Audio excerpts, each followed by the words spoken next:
He was one of the great geniuses of the movies. He was the master of suspense, romance, and the macabre. He was the remarkable Alfred Hitchcock. This is Jimmy Stewart, and I want to tell you about a very special event. The return of 5 Hitchcock pictures unseen for more than a decade. 5 films from Hitch's private collection. Vertigo. The Man Who Knew Too Much.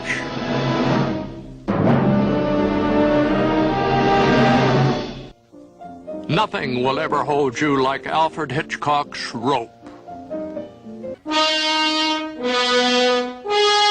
And then there was all that trouble with Harry.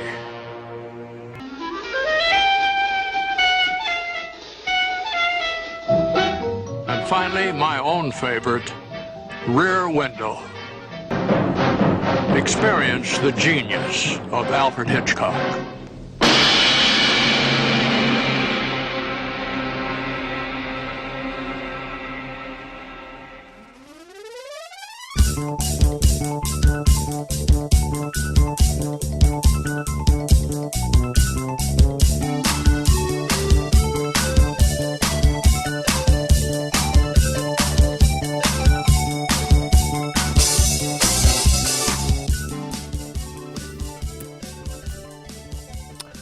Mona Lisa, Mona Lisa, men have named you.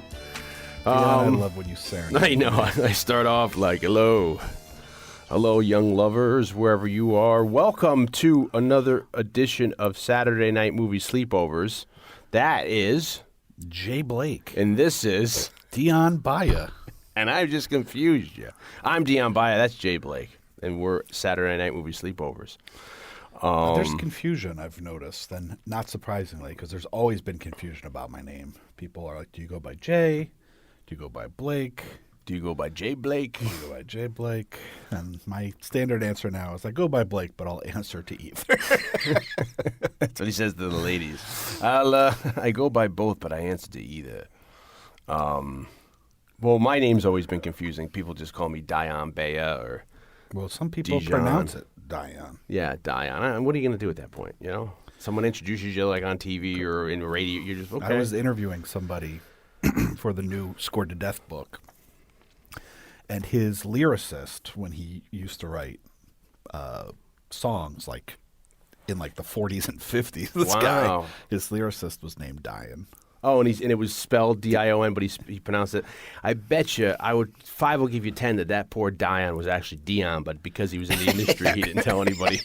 And for how many years he had that poor guy, he's like, yeah, you just call me whatever you want to call me. I've had it all my life. I've got a very funny Al Sharpton story about that too, but I digress. I do. I'm speaking directly to Blake right now, but I guess everyone else might. Our regular listeners may be interested. I did finish recently the Art Carney bio, and we were talking 5 or 6 months ago. We did the Grumpy Old Men podcast, and we brought up Odd Couple. That he played Felix. Yeah, in the play. He originated Felix on Broadway, and we didn't know why he didn't make it to the movie. And I learned that what's really weird is, like, I don't know if you believe in fate or anything like that, but it's like where I'm living now in right outside of New York City in Westchester. He was born and raised in Mount Vernon, the city over, about 10 minutes away. And then when he got older and he moved, he literally moved to where I am now, 2 blocks over. If you remember the time you and I were walking my dog in that nice neighborhood, you're like, this is a nice neighborhood. He lived in that neighborhood. So when he was doing like the Honeymooners and all that stuff in the 60s and 70s, he was living there. So like that blows my mind. That he's like, taking the same commute into me as working in the city and stuff like that. But anyway, so during the 60s, he suffered from alcoholism all his life, and he was going through a really bad time with his wife. And he has this really weird thing where he was married for 25 years, then they got divorced. He married somebody else. They got divorced, and he went back with his first wife, and then they lived together until they both died. But he was going through hard times with his first wife, and he got the part on stage in the the Neil Simon, very different. You can call me out. The Neil Simon play against Walter Matthau. And Walter Matthau was still relatively kind of an unknown. Yeah. And Walter Matthau started pulling all this shit on stage where he was really doing stuff like, when they would do live scenes, there'd be a scene where like he'd say a joke to Art Carney, and Art Carney's supposed to have this dramatic sequence where he's crying, and then it would get a laugh. So then, Walter Matthau would stop it down and like do it 2 or 3 times again or walk down stage to get that laugh, and it was really, everyone was like, "What are you, you're messing up Art's, So he was doing, and Art wouldn't say anything. So there was this pressure building because of the alcoholism, because of his marriage, and at one point he left the show. He just couldn't deal with it anymore, and he went and checked himself into a rehab place up in Hartford. So that was kind of like when his career fell crashing down. So years later, when he was back on his feet, when they were floating around doing the movie, he was advocating for him and Jackie Gleason to try to do the part. And then, or at the very least, him and Walter Matthau. And they know that Walter Matthau was interested, but because they had that issue with Carney, and this wasn't a play, this was a movie, you can't cast somebody if that's going to happen. Everything will go crazy. You'll lose all this money. And since Walter Matthau and Jack Lemmon had just done the fortune cookie together, which we talk about on that cast, that's why they cast the 2 of them. So poor Art missed the bus on that one. Yeah.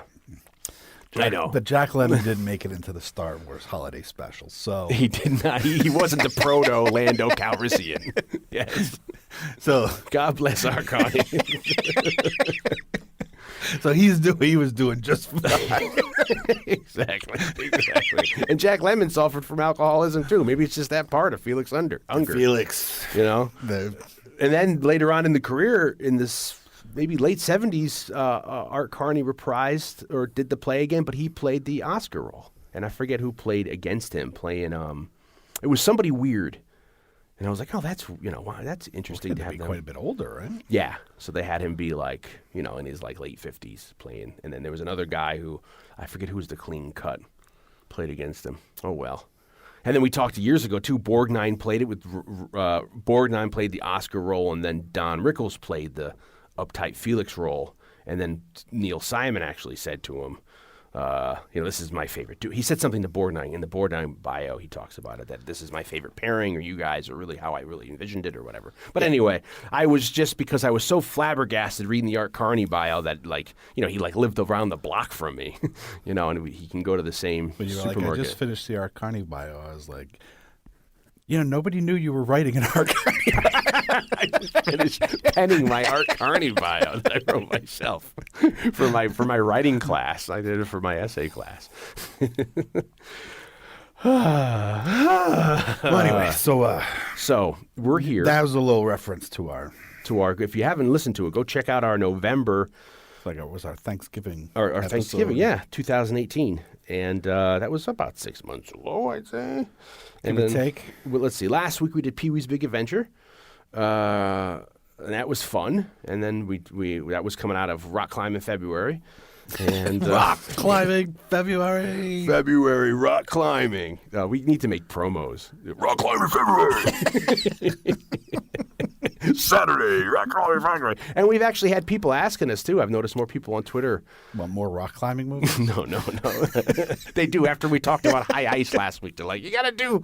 You start rattling them off. No, they're asking us about our secret sauce, saying like, do you guys really record the podcast on a Saturday night? Yeah, well, that's always kind of happened. There's always been a few inquiries about the actual making of the donuts.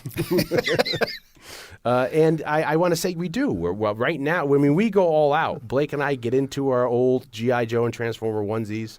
Pull out the sleeping bags. They don't necessarily fit anymore. Get a little too old. Get a little too old. Yeah. Sunday mornings are getting rough. Especially when we're over Blake's house and his mother has the hardwood floor. There's cement in the basement. Because we make so much noise now. Our parents just relegate us to the basement. But in the basement, they've taken up the carpets because of water leaks. So we just have this cold concrete floor. And since all the kids have moved out, nobody uses the basement anymore. So every week we got to just move the cobwebs and the bugs in the corner and all that kind of a thing. So, but we're here, and we've even one time, remember when we tried to set up the G.I. Joe tent on top of the bed, but then we realized how it only covered our torso? Yeah. Our bed tents. Bed tents. I wonder why that never really caught on. I had a bed tent at my dad's house. I'm sure I've told this story. No. But it wasn't like it wasn't a themed G.I. Joe one. What was it? It was just like a blue tent. That's awesome. But it was a bed tent, And so right? the floor of the tent was a fitted sheet for like a twin bed. And it was connected to the...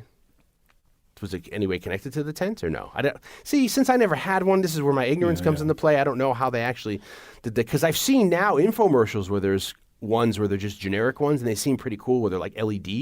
Yeah, you know, well, so it's pretty, lights. Yeah, it's like sweet. And one's like you can get like a princess one, a pink one, like a spaceship one or a sky one for the kids.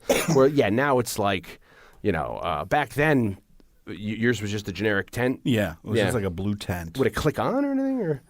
Well, no, because it was kind of stuck on with the fitted sheet. Oh, okay. So it was somehow connected to the sheet. Yeah, it was like the floor of the tent. Was the bottom was the bottom fitted sheet that goes around the mattress. I get. But then when you're a kid, like I don't know, at least for me, like tucking in the bed. Yeah. Being tucked in was like a big deal. Yeah, and because of that, you couldn't tuck in the top covers. Because the top covers were inside the tent. It was that long? It was the whole... It covered the whole bed. Oh, because I thought... Like you slept in the tent. Aren't some of them traditionally like now, only I think halves? the ones you're saying now, it's more like a little awning or something. It's like one of those awnings that come down. You hit a button and it comes... But the older ones, even the G.I. Joe, they were actually proper length? I think so, yeah. Oh, okay. I guess they're just smaller. And so at my dad's house... For no reason whatsoever, I had a bunk bed. I did too. And it was on the top bunk. But I usually slept on the bottom. You have to have high ceilings, though, for that as well, right? Yeah. But it was fun, That's times. awesome. I mean, then you don't know what's going on in there. I didn't even, and do you have to worry about...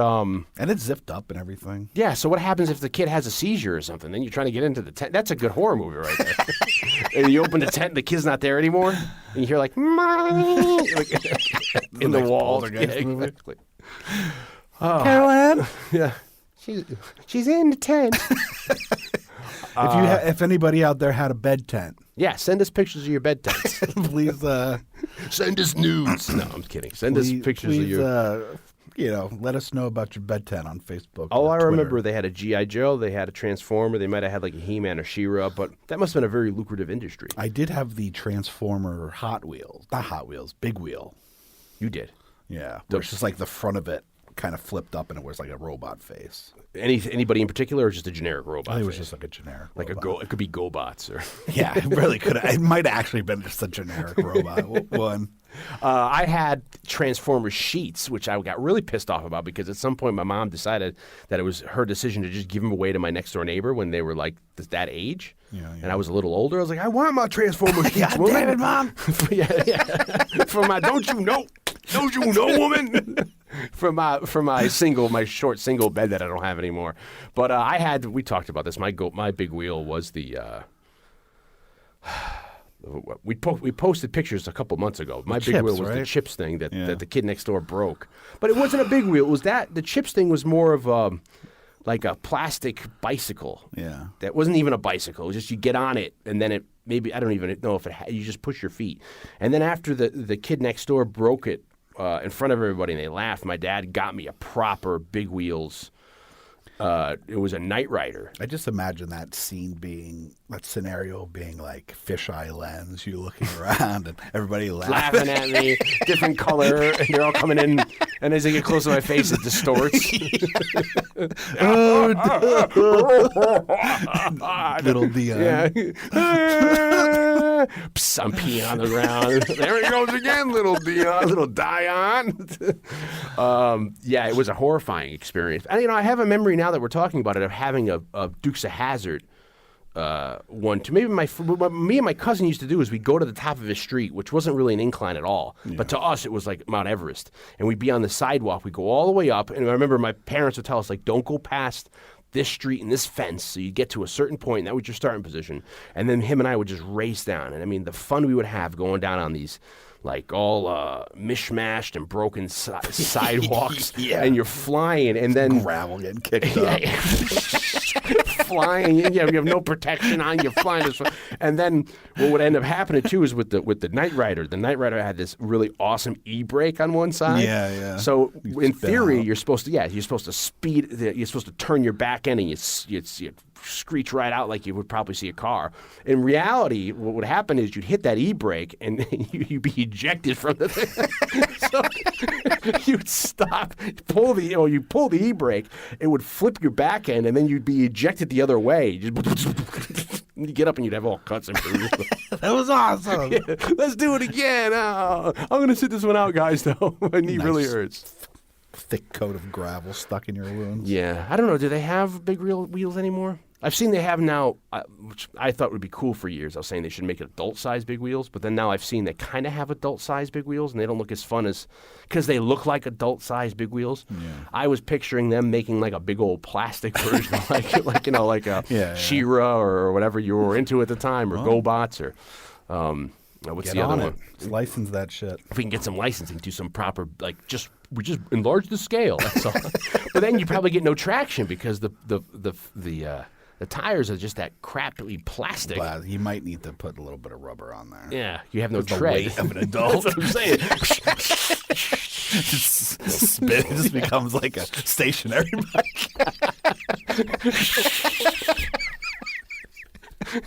Dion's had a heart attack. What's wrong? Oh, we didn't design it properly. He's testing out the big wheel. Yeah,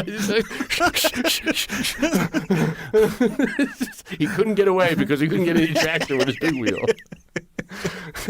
But yeah, those are the old days. Speaking of old days. We're coming back at you. This week, we're doing something fun and interesting. Going way down the alley. Yeah, going way down to, particularly to 1954, but and more. A hell of a year. When I was 17, it was a very good year. We're doing Rear Window from 1954, but we're going to be talking about Hitchcock today, which is kind of daunting when you think about it. We try not to be pretentious on this cast, but now we're talking about stuff like Hitchcock. Next week, we're doing the French New Wave. And then we're going to do the German Expressionism. So let's see. If we jump right into this, can you remember your first entree, if I'm pronouncing that right? Of this particular movie or just Hitchcock Both. in general? How about that? Answer now. Well, I was trying to think of that on my foray. When my mom was driving me over here. Shut the window. Shut the window. I don't remember when the first time I saw this movie was. I mean, Hitchcock was kind of a big thing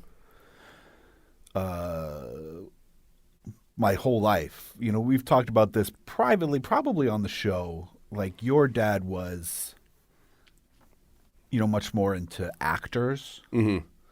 And so, like, you kind of came to movies that way. And my dad was very into, like, classic Hollywood directors. And so Hitchcock was always kind of a big thing. So, like, for me, I would imagine I probably came to this as, like, a Hitchcock movie. But if you saw this when you were little, you probably came to this as, like, a Jimmy Stewart movie. Me, yeah, probably. So Hitchcock was always kind of like a name, and we would, my dad, we would watch stuff. We grew up at a time when we did have access to so many great films through video stores and stuff and cable, but there was still a little bit of like element of chance of seeing something like this. PBS would play stuff like this. A lot of the Hitchcock stuff and a lot of the older movies I saw through PBS, probably Channel 12, because especially at my mom's house, I didn't have cable. Like, that's how I saw The African Queen. Yeah, so my mom loved The African Queen, so we watched that. And for the longest time, because we watched it on a black and white television, I thought The African Queen was in black and white. Yeah, back in the day, kid. Back in the old days, not all your TVs were color. But it's quite an experience watching a black and white, like a 10-inch black and white TV in like your room. Yeah, I miss those days. Yeah, we probably did watch it in my room. Yeah, because my parents had a cabinet TV, which was like a 15-inch or something, color. But then in the bedroom my parents' bedroom was a black and white with like literally probably had a Same with me. My brother had curtain at some point for his birthday. My brother's like 5 years older than me. And at some point, he got a very small black and white television for his room. And I think at that point, maybe he had moved to my dad's house, and then that little television made its way into my room, maybe. Anyway, Yeah. that's besides the point. So I don't really remember the first time I saw this movie. Hitchcock was just one of those names that I had always heard. Yeah. I do specifically remember the first time I saw Psycho, and we will save that story for if and when we ever get around to doing Psycho. I'm sure we will get. But I do have very specific memories of watching Psycho for the first time. But other than that, it's just like I said, it was a name, and it was probably, and he was definitely someone that I took for granted probably for most of my life, and in a lot of ways probably didn't come to start to fully appreciate until probably we got out of film school. You know, a lot of my film school was spent being a little bit rebellious. You know, Little bit. whether it was intentionally or unintentionally. So, and it was also, you know, there's also the kind of thing sometimes you get a little bit rebellious when you're into something against your parents. So when your dad's like Hitchcock, John Ford, David Lean, because those are his three favorite filmmakers. You know, and I'm like, yeah, but, you know, John Carpenter. Yeah. Which is like a totally different, who's inspired by those guys, but Yeah. a totally different kind of cinema. So it wasn't until I kind of matured a little bit that I was able to be like, you know what, this guy fucking, you know, he's Hitchcock. Yeah. And he's that for a reason. You know, last summer we did Jurassic Park, and I think it was in that podcast when I talked about how, in my personal opinion, Spielberg is probably the most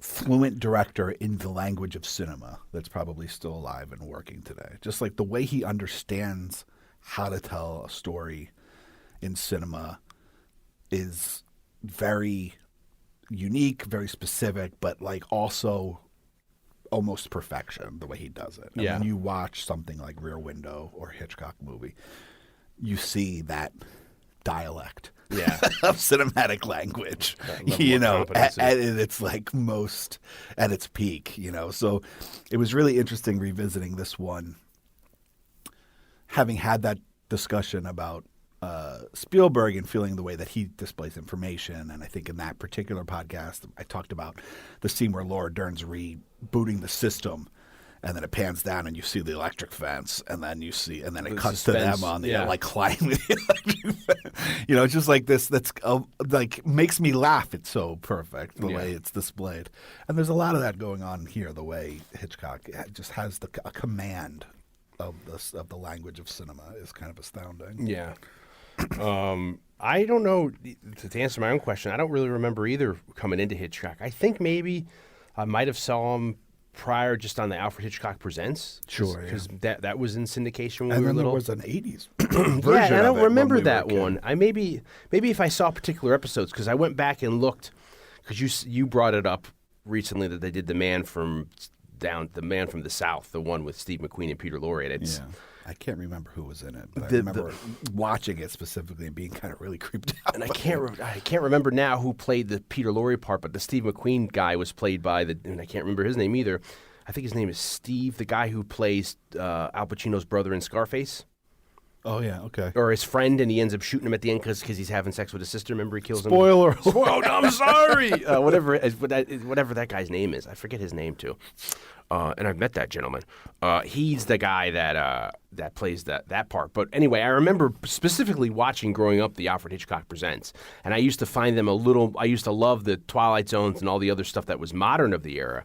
And I found the Alfred Hitchcocks I always thought were a little slower, but I always liked them. And I remember, going over to my friends' houses and being in my friend Martin's basement, watching him at night, and he wasn't into him, and he'd leave. So I'd watch him with Martin's parents or Martin's older brothers who'd be into him. We'd watch an episode of Alfred Hitchcock Presents. But I guess this could have been stuff where I used to spend a lot of time going to the library as a kid. There was a library up the street from me that I could actually bike to, like one of the, remote or whatever you call those locations in satellite locations in the town. So I was able to check things out that way, and that's how I was able to first come into like me loving old time radio with suspense. I got that from the library, and I think I got Psycho and maybe a couple others of Hitchcock's from the library. And I mean, I certainly knew who he was because if I gauge it by in 1992, I think it is. My family went for a second time down to Florida, and we went for the day to Universal Studios. And Universal Studios then had a big Hitchcock building because they owned all the rights to everything. You can walk through. And by that time, I remember, and that's, what am I, 12 at that time? And I knew who Hitchcock was, and I'd seen a lot of them.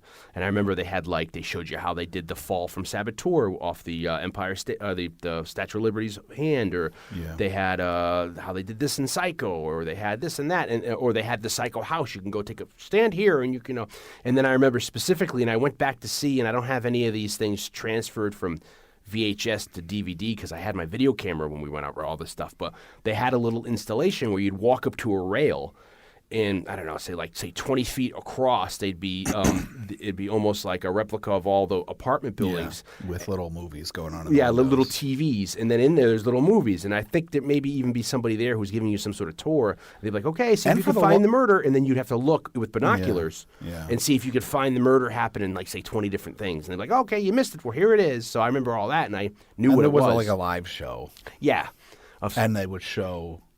At least when I went, which I was a little bit older when I went than you were, so it was a few years later, they would also show a scene from Dial M for Murder in 3D. Oh, yeah, okay. Yeah, I do remember that too. So it's like they had this whole, and it must have been because, we could talk about later when Universal acquired those movies in particular.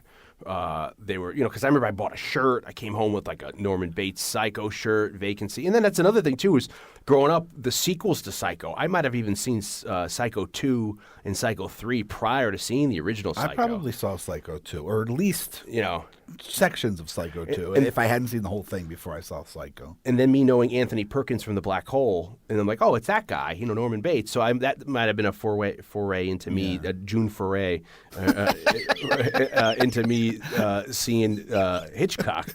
And it's weird because Hitchcock, we talk about people like Disney or like Michael Eisner or Stan Lee being that guy that puts themselves. Yeah. And Hitchcock, certainly when it came to the early 50s, Hitchcock made that decision. He was always kind of that way. But certainly when they gave him the TV show and around the time this movie came out, and then, I mean, he became like he was often in I don't know when it started, but especially, I mean, the one from Psycho is like legendary, where it's like he's in the trailer. Oh yeah, talking about what happens, and that's a beautiful trailer. And I mean, and I was trying to think about this in relative today. He would get top billing sometimes over his actors. It'd be Alfred Hitchcock's Rear Window, Alfred Hitchcock's Psycho. So that's pretty incredible to think of. He's gotten to that magnitude where he's actually now commanding the top billing. I can't think of any other filmmaker of his generation or earlier that would maybe at the time be that way. Now we can look back and we can say like, okay, Howard Hawks was an auteur, John Ford, David Lean, and maybe they were, but certainly none of them were in front of the camera. I know say Cecil B. DeMille would do that. He comes out, say, before the Ten Commandments and says, this is a big epic. And William Castle did some of that in the mid to late 50s, but that might have been just an answer to try to grab some of that Hitchcock, audience. But you're right. I can't think of anybody offhand that would come out and talk. And there aren't director, and there aren't that many that still do that. I mean, there are people that we know. You don't see Quentin Tarantino like, hi, I'm Quentin Tarantino. I've got a movie for you. I just made a new movie. It's called Django, and boy, do I say the N-word in it.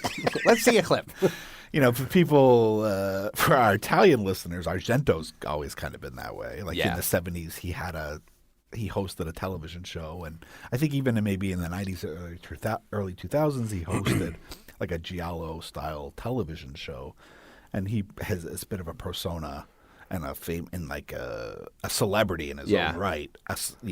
Obviously through filmmaking, but kind of on outside of filmmaking also.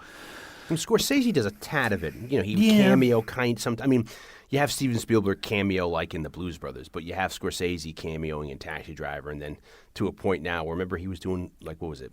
Kodak commercials a couple years ago where he comes in and he didn't like the pictures and he's like, I got to do the whole picture. And he calls the kid up like, we're going to do your christening again, okay? You know, it's like... Yeah, you know. yeah. Or even, okay, how about Spike Lee? Spike Lee would do that in the 80s. He certainly he had those Nike commercials where he was like doing...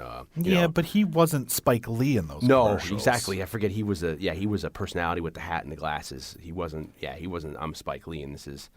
You know, I feel like we're missing somebody. I'm sure. I'm you know, sure there are there's exceptions we can't to the think of, rules. You know, but you're right. There's some. He puts himself out there, and then it's just, you know, is it the first time? It's like you said. You brought up about cinema language or how he speaks and how he's able to just talk the talk. I mean, his movies are just distilled in a way where you don't have that. You know, it's the whole voyeurism of everything. Where it's an interesting idea reading about this, where you kind of have the idea where like another example too is a lot of movies he designs them in such a way where it's almost like like Jimmy Stewart or Cary Grant is playing Hitchcock in the movie. Yeah, you know, you could see Hitchcock is putting him. It could be him playing the role, but he can't because he's not an actor, so he gets somebody who can do it. But there is a situation, you know, it's always like he puts these people, like the big thing in his movies is a lot of them is he puts like a normal life is just kind of upended a certain way because of or a mistaken identity or you catch kind something of like happen. the average Joe is thrown into. Yeah, extraordinary circumstances. I mean, this happens like 30. Which, you know, Jackie Chan, it's the plot of a lot of Jackie Chan movies too. Yeah. Right? it's proven formula. I mean, he's got him in like almost a dozen of his movies. 39 Steps and Strangers on a Train, The Birds, Saboteur, North by Northwest, Catch a Thief, Man Who Knew Too Much, both of them. He likes getting a guy in a situation, and even a little when you get on, it's kind of like, especially with the Man Who Knew Too Much, the remake with Jimmy Stewart, and then like North by Northwest, it's these fantastical kind of plots where they're like, you know, traveling.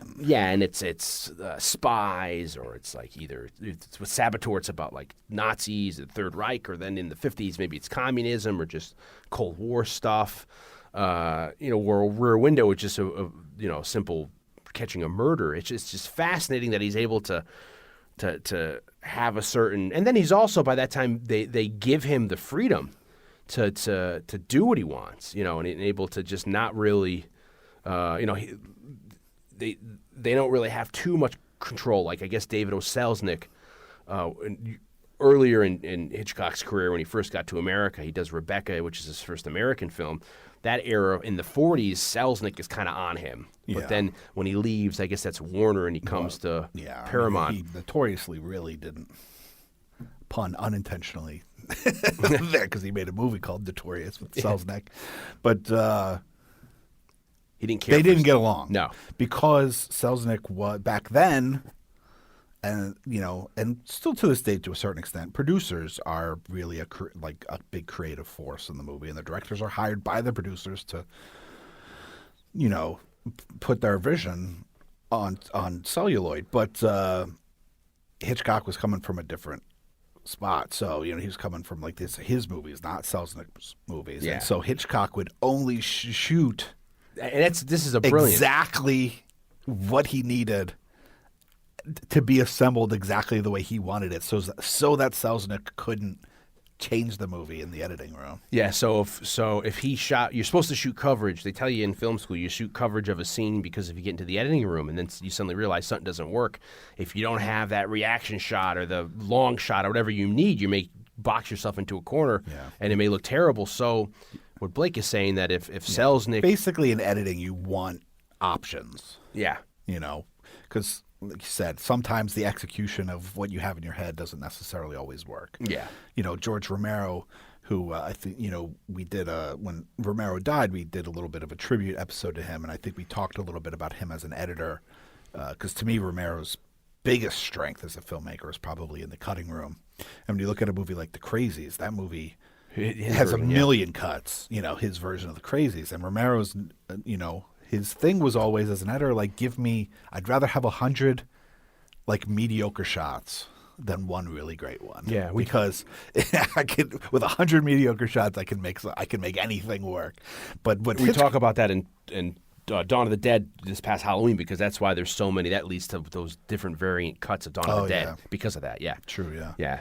But Hitchcock would shoot it in only such a way so that even if they took the picture away from him and tried to go edit it themselves, the studio or the producer, they really only had limited options. Yeah, so that they could really had to cut it the way he envisioned it. And it goes to a testament where he would, Hitchcock would storyboard the entire movie. He'd know exactly what he wanted. He wouldn't really be getting to set and being like, let's try this. Well, even if you look at the script for Rear Window, the finished script, if you see it in a documentary or, online or whatever, it's broken down into shots. Yeah. I mean, even on the script, it's like, close up, this, pan to this, move in. And that's kind of sometimes the hypocrisy of Hollywood, because then you go try to write your script and then someone's like, well, you can't really have this in there because you have to envision that another guy is going to go do it. So it's only because it's Hitchcock's able to write it, he's writing it for himself, and he can be that detailed, where you're supposed to be way more generic when you write a script, so that someone like, if I write it, Blake can go do it and take it and not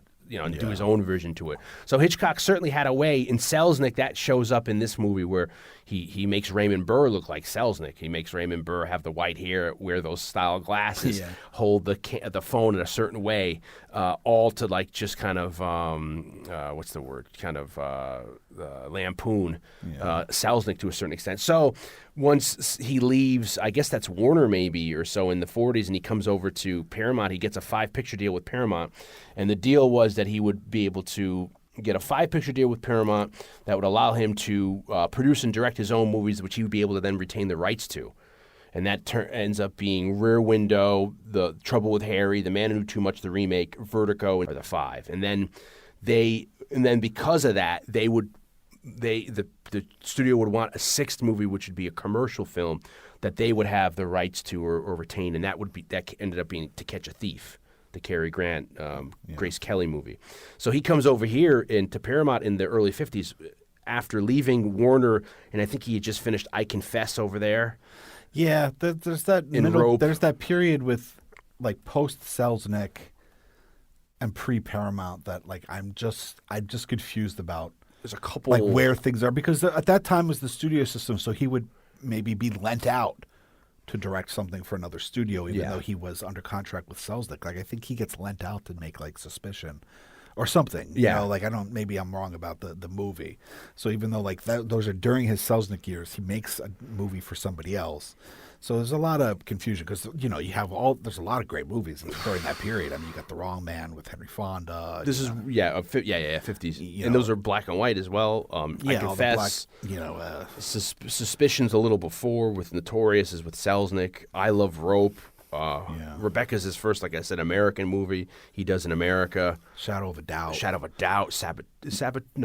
Saboteur maybe. I don't remember if that might be post Rebecca when he's over here. Yeah, because that takes place here. Remember, Shadow of a Doubt is one of my favorites, and was also Hitchcock's favorite. Yeah, it's Hitchcock's favorite movie too, with good old Joseph Cotton, and which they don't really leave you any shadow of a doubt in that movie. What's going on? Which is my one complaint about that movie is that there's really you're not left with a shadow of a doubt. The title is very misleading, but I mean, I love one of my favorites of his is Rope. It's just he would do these exercises. Curious. I mean, I know we're not doing Rope, yeah, but I'm very curious to hear what you like so much, because other people do, and I've never really liked Rope all that much. I think because it plays out like a play. I mean, I love Jimmy Stewart as an actor, and I like how the idea of them playing it out almost like a play, and then the idea of like Rear Window, it's completely in one location, a set.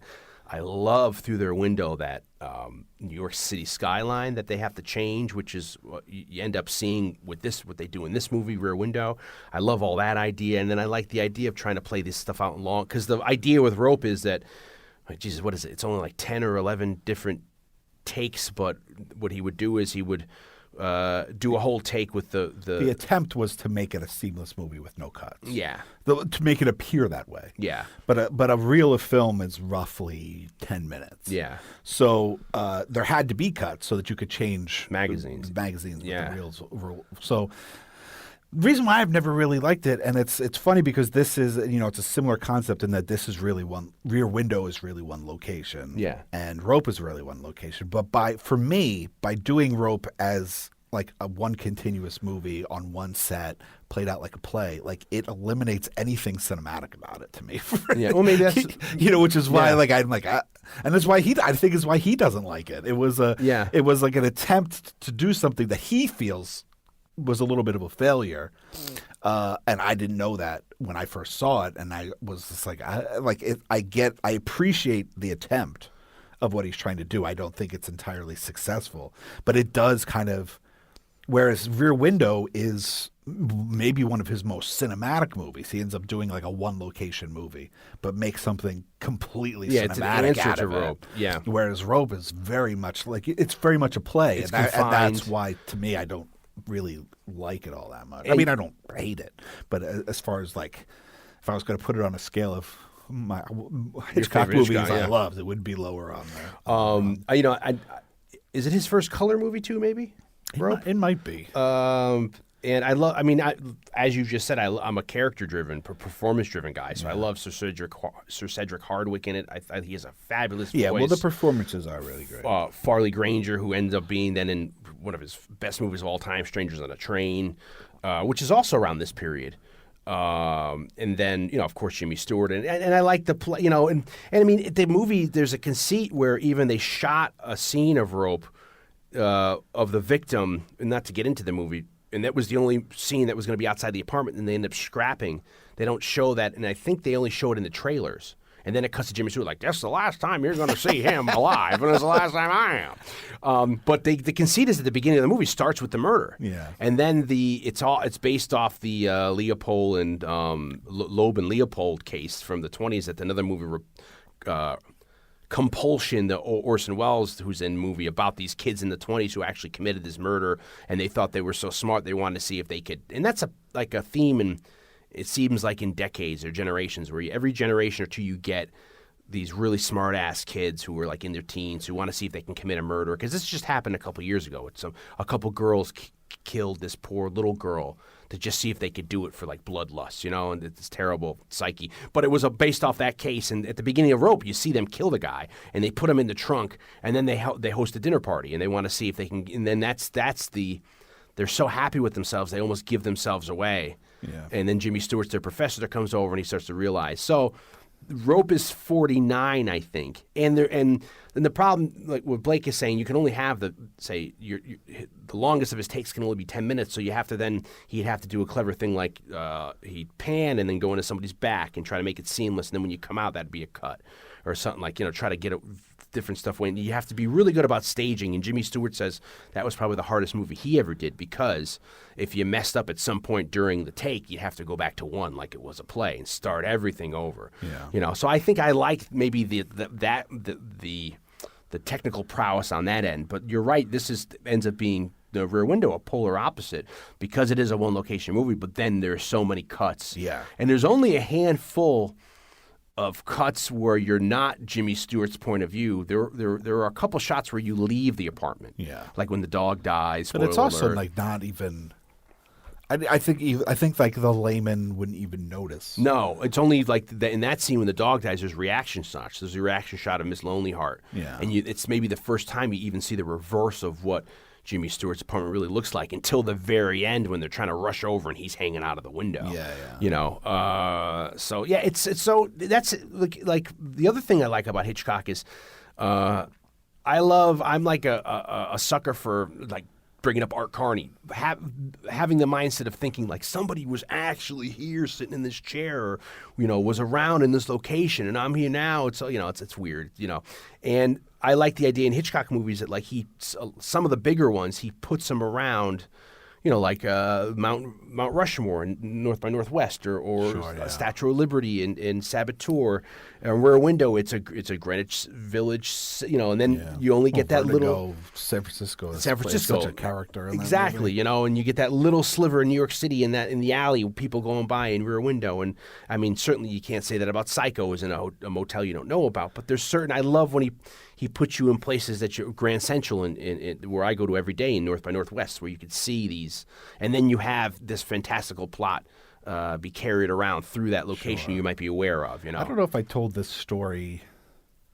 Maybe we did like a sidecast where we talked about one of my trips to L.A.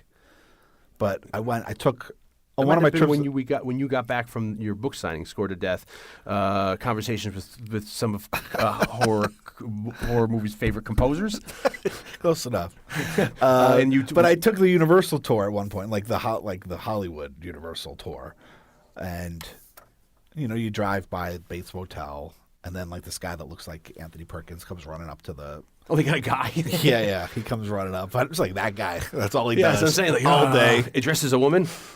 No, he's just in Anthony Perkins. Oh, he's not in the with the hat. No, and the hair. that would be fucking creepy. Yeah.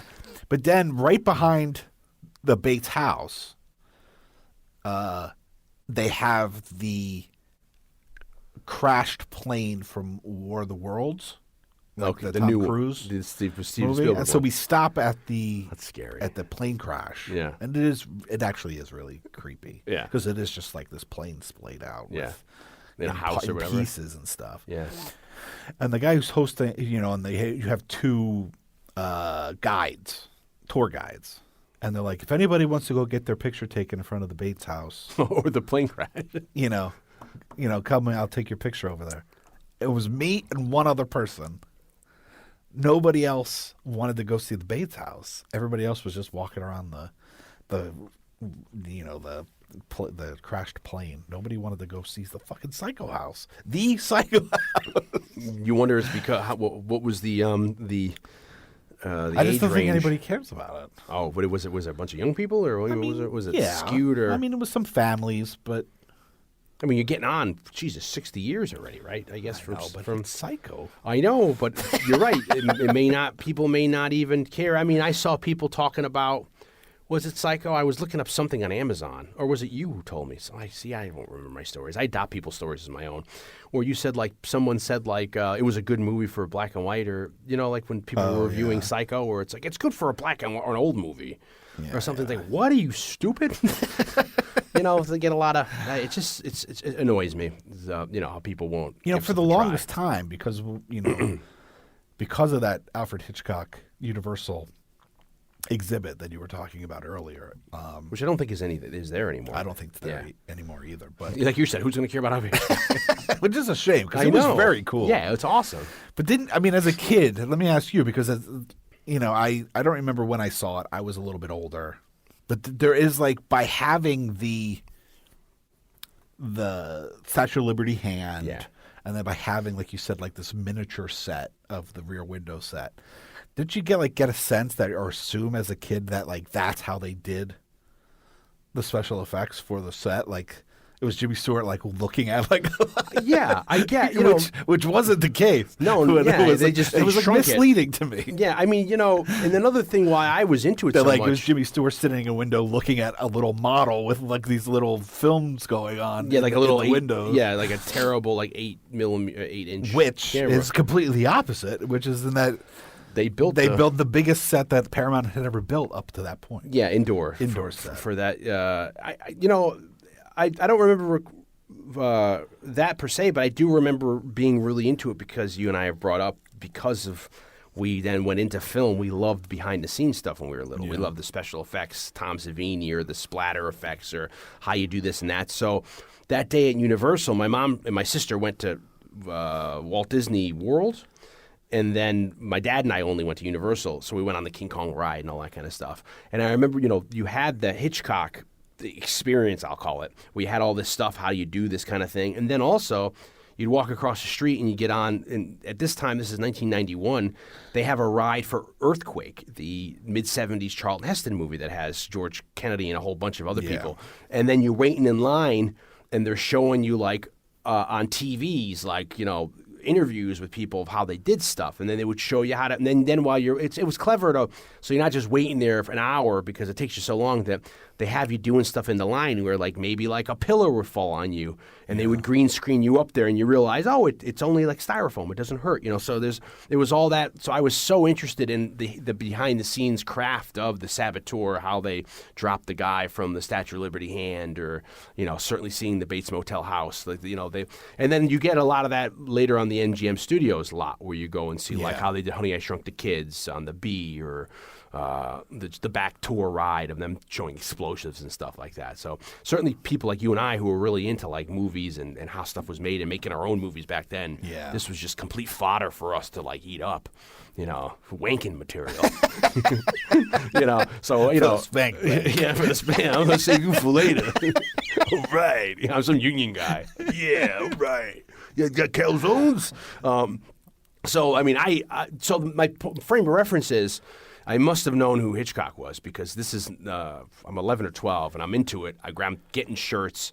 I must have already seen Psycho and I must have seen Rear Window. I mean, I'll be completely honest. I remember in high school trying to rent North by Northwest and not enjoying it. I watched it then and it was long. And I was like, what's going on? I don't understand it. And it wasn't until maybe college I went back and watched it again and like, this is a masterpiece. Yeah. And Well, that is like, I think, maybe my dad's favorite Hitchcock movie. Yeah. So North by Northwest was just one of those movies that was kind of always around. And of course, as Dion is also, but as Dion knows about me, I'm a huge lover of Cary Grant. Who isn't? So Who isn't? But this era of Hitchcock, I mean, I love like the look of Technicolor.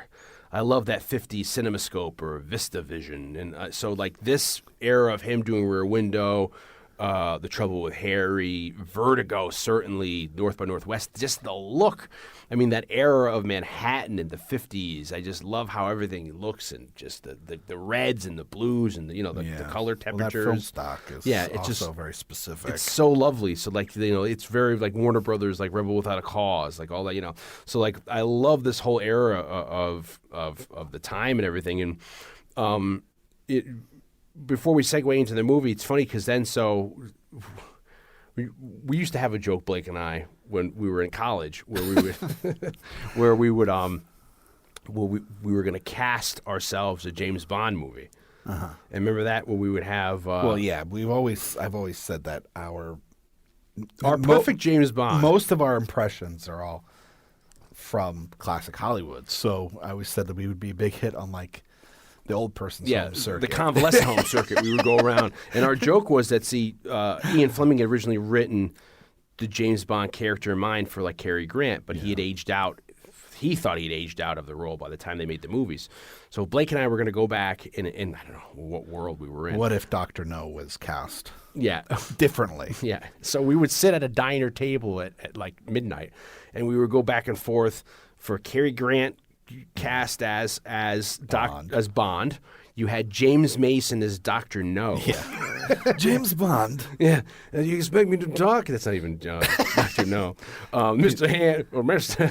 That's a whole other. Yeah, that's all. That's a whole other. If we ever do that movie, then we can get into that. We had Peter Lorre on set because he Like used as to a hang henchman. out as a henchman, and then we had it was going to be directed by Alfred Hitchcock, and then we had that day visiting the craft services table because the craft services table was very good. Vincent Price and Jimmy Stewart. They were on set. And I think Connery too showed up for craft services. Yeah. And the way we always imitated Peter Lorre was that he had a very short fuse. Yeah, he gets pissed very quickly because of Jimmy Stewart's doing something that just pisses him off, and then Vincent Price, James Mason, and Cary Grant would egg on Peter Lorre to get him so pissed, and he'd be like, "Fuck you, stupid! Fuck you! Stop! You just eat the piece of thing.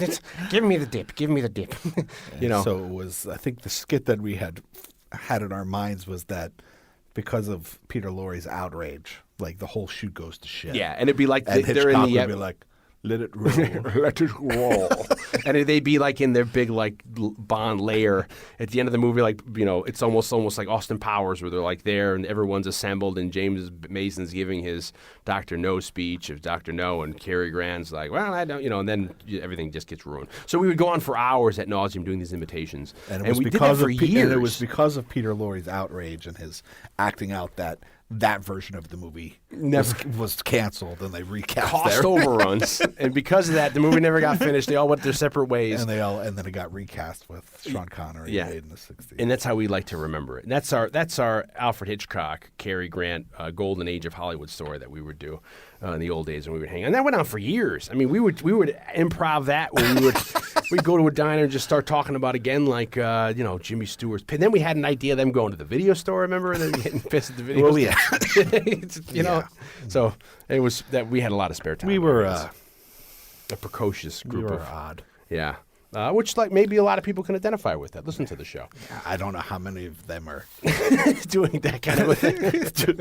casting Dr. No with a collection of Cary Golden Grant Age and- Hollywood. Well, it's because we could do the impressions of everybody. That's why we were doing, and then we have to learn it. We have to learn a good Alfred Hitchcock because we have to have him in there, or Vincent Price. Vincent Price. So, Whoa. exactly. Hitch, what do you want me to do in this scene here? So, this movie's based off a short story from 1942 called "It Had to Be Murder." Maida. Maida. I can't ever do that accent. It's Maida. That New York It had City. to be Maida. It had to be Maida. 1942. Yes, by Cornell Woolrich and A.K.A.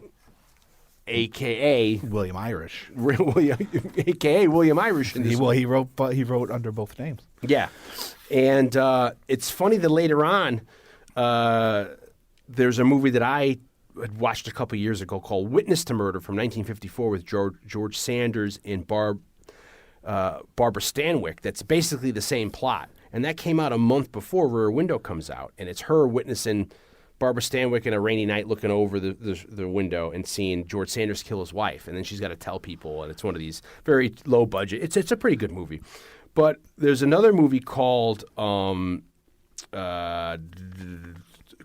Window from 1949, which I just taped off at Turner Classic Movies about 2 weeks ago, which I haven't gotten around to watching yet. And when we're researching this, that movie's also based off this short story. So there's been different carnations of It had to be Maida. It had to be Maida from 1942. And this is a thing that comes up again. The 1945, it has a little Christmas in it, and that's why I know it. There's a movie called Lady on a Train from 1945 with Dina Durbin and Ralph Bellamy, and it's a girl leaving. Think about how I just told you how I love being in the shit. She's on a train going to Grand Central. She stops at 125th Street in Harlem, which is my stop every day. When they leave, she sees someone get murdered in an apartment. So she gets to Grand Central From the train, and that's hence the movie Lady on a Train. So she's trying to tell everybody that they saw a murder, no one believes her. So that she goes to 125th Street, she walks off the platform, and she's walking on the tracks to try to find out what apartment it was. It's great. So this is just great fodder for me. And then jump to like 1990. I think it was on USA. Faye Dunaway made a TV movie called Silhouette, and it's got the guy who was Sledgehammer. Okay. You know what I mean? Who was also in Cobra, remember? Yeah. I don't know if he's the bad guy in it, but it's Faye Dunaway is looking across and sees That's a reference. that Some people aren't going to get. that Sledgehammer. But some people are. Yeah, a lot of It's So pat yourself on the back, Sledgehammer fans. all those Sledgehammer fans out there. He's in it, and it's about her witnessing a murder across the way. So it's like this, and we could talk about later. Well, I mean, it's a fantastic device. Yeah. I mean, Just don't get me wrong. It's fucking great. I mean, it's no. I'm not surprised. Yeah. I mean, because then they actually ended up it's not even really a remake, but they did Rear Window in the late 90s with Christopher Reeve. Yeah, an ABC movie. For television because he was paralyzed at that point. And I feel like at that point, no offense at all to Christopher Reeve, but at the time, since he was wheelchair bound, I think they were looking for something. Maybe they're like, we want to put him in a movie. He's like, I want to do something, but I'm very limited. So they were like, oh, why don't we fucking make Rear Window again? Yeah. And, so and I remember, I haven't seen it since, but I watched it when it came out. I remember liking it at the time, but I wonder, that would have been fun to watch that for this feel like to that see. was when we were living together. Was that in when we were having our scandalous affair? Yeah. When we were freshmen in 98, college. I think. Yeah, you're right. So that would have been, maybe we did watch it together when we were freshmen in the dorm room. And then but several years later in 2007, a movie that I have a particular fondness for. I don't know if you do. Disturbia came Never out with seen Shia it. LaBeouf. Shia LaBeouf and that other guy who's the bad guy, the guy from Green Mile. Yeah. And it's about he's looking at his neighbor, right? He's like under like house arrest because he did something bad. So he's got like a ankle bracelet on, and so he can't leave the yard or the house. And he just kind of is like for the full summer stuck in his house. He's got a girlfriend. And I think the new guy moves in across the street, and he thinks he witnesses some shit going down over there. It's a great, which is also very Fright Night has a little bit of that because I forget the character's name and even the actor's name, but the young guy is in his room and he looks through his window into the window of the house where the new people just moved in. Chris Sarandon just moved in, and he witnesses some vampirism happening. Vampirism With one of the great horror movie, just 80s film music cues. But I think Brad Fiedel is this beautiful rock guitar, like very sexy guitar thing happening while he's watching this like seduction of a woman across. So this idea of witnessing stuff, the voyeuristic aspect, because as a film viewer, we're voyeurs. Yeah, I mean, we're watching. We can get into that in a second, but to finish this up, I think before I even knew Hitchcock or Rear Window, I saw, which scarred the crap out of me, and it might be my first exposure to Brian De Palma It was pre-Untouchables. Mm-hmm. I remember seeing Body Double. Yeah. And Body Double being like on maybe Movie Channel I had when I was little. And that movie is fucking crazy, Body Double. Yeah, well, there's also and Body Double's very much, that's what happens in Body Double. He witnesses a murder across the way. I always say it's what's his face, but it's not what's his face. Bill Maher. Yeah. But it's not Bill Maher lookalike that was in a half a dozen movies. And he witnessed, and then he has that crazy Indian guy, and then it's like and then by the end they have to go into the porn. It's somebody watches something, but I think it's an old homage. Sisters. Yeah. There's something going on, and they do it like a split screen on that. The classic. Sister Act, you mean? No, Sisters. Sisters. The Palma movie. Oh, Sisters. I'm thinking of the song. Sisters, Sisters. I'm sure it happens in Sister Act also. Well, because she witnesses the murder in Sister Act. She does witness. So that's why I don't remember what the thingy was. So maybe she'd witnessed the murder, and then that's how she had to run as a nun. But this idea nuns on the run. And then, look. But then they spoof the crap out of it. I mean, Simpsons everybody does a spoof of this. But it is interesting that like you have that movie, Witness to Murder, 1954, comes out a month before that has nothing to do with this. Yeah. But you wonder then if it is like one of those things where it's like Armageddon versus Deep Impact, Dante's Peak versus Volcano. But if you watch Witness to Murder, it's very low budget. You can clearly tell, less from our eyes now, that these are studio sets. As this is, there's a lot of budget goes into Rear Window. But then, getting that, again, the Lady on the Train from 1945, that great movie. And then this other movie, which I haven't watched yet, called The Window from 1949, which is now getting back to based off of It Had to Be Murder. I can't do that. I can't. Maida. See, I can't do that. Yeah. So. But the short story is basically just the Jimmy Stewart looking out the window and witnessing the murder. Well, it's a short story. You can't get a lot in there. Yeah. There's no love story, and also some of the, I don't, to my recollection of it, because I read it many years ago. There's some of the characters that he's watching. It's different scenarios, and maybe not as many people as he's watching out the window. And since there's no love story, there's no kind of correlation with like his relationship with Grace Kelly being projected onto these people. Like the newlywed couple in the story, if I recall correctly, like they're never home. It's not that they're like fucking all the time with the shades down. And he has a male helper. Okay, I thought there was no female nurse. I don't recall if he's like a nurse, but he does. There is a male character that comes and like does things around the apartment. And that's kind of like his Doyle the cop that he talks to. Yeah, kind of. I think he's more like the nurse character. And then they don't reference until the very end, which is the last line, that his leg is broke. They kind of leave that to why he's even, right? Yeah. They allude to. And like he witnesses like one of the people that he watches is a single mother. Yeah. Who he speculates is a widow. Yeah. So it's like the single mother with a baby. And so he's like watching this plight of this single mother and these various characters. And then there's this character which is in the movie, which is this guy who has a sick wife, and they don't necessarily. There's tension between them. Sounds like my life. It's lovely. Maida. So, and it's because it's a short story. So it gets published, and then I guess Hitch gets it, likes it, but then he gives it over to his friend who he ends up working with quite a bit, John Michael Hayes, who was interesting, funny enough. He comes out of radio. He wrote a lot of, I think it was Sam Spade or Sherlock Holmes or those kind of mysteries, but he also wrote for Suspense, the radio show that I love. And funny enough, since we're talking about Hitch, the premiere pilot episode for the radio show Suspense was probably to get attention to people to listen was they got Hitchcock to direct an episode, and it was The Lodger. Them doing which is really fascinating because when he did The Lodger as a film, it was silent, so it was all visual. Yeah.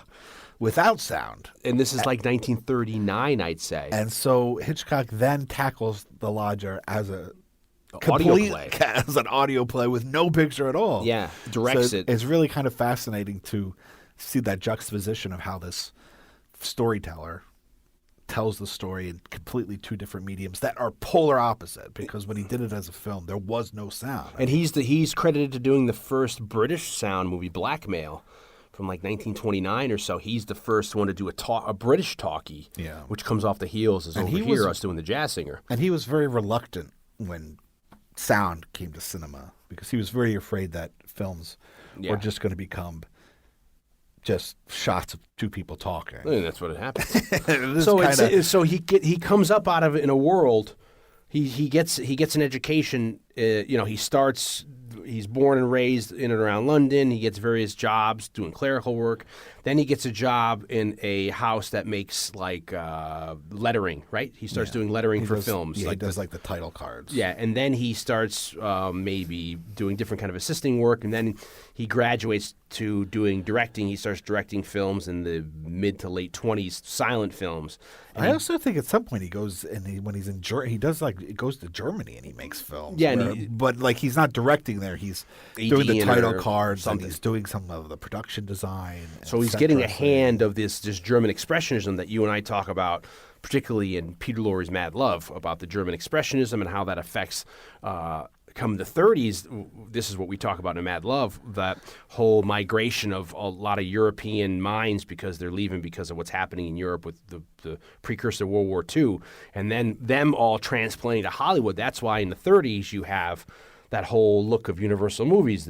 So Hitchcock then starts in England, starts making talkies with Blackmail, and he does, The Man Who Knew Too Much. He does The Lady Vanishes. He does The 39 Steps. Really well regarded. I think The Lady Vanishes and The 39 Steps are regarded at the time and now as like some of the best in British cinema. Yeah, 39 Step is kind of like the prototype of that MacGuffin, right? That North by Northwest. Oh, yeah. Man, like average guy thrown into an extraordinary circumstances and having to like persevere and all that stuff. And it's a lot of great Secret Agent, was that? Secret Agent's also that same time. That's Sir John Gielgud and our old friend Peter Lorre's in that. And then Man Who Knew Too Much, the originals with Peter Lorre. That's where Peter Lorre learns his lines phonetically because he still speaks German.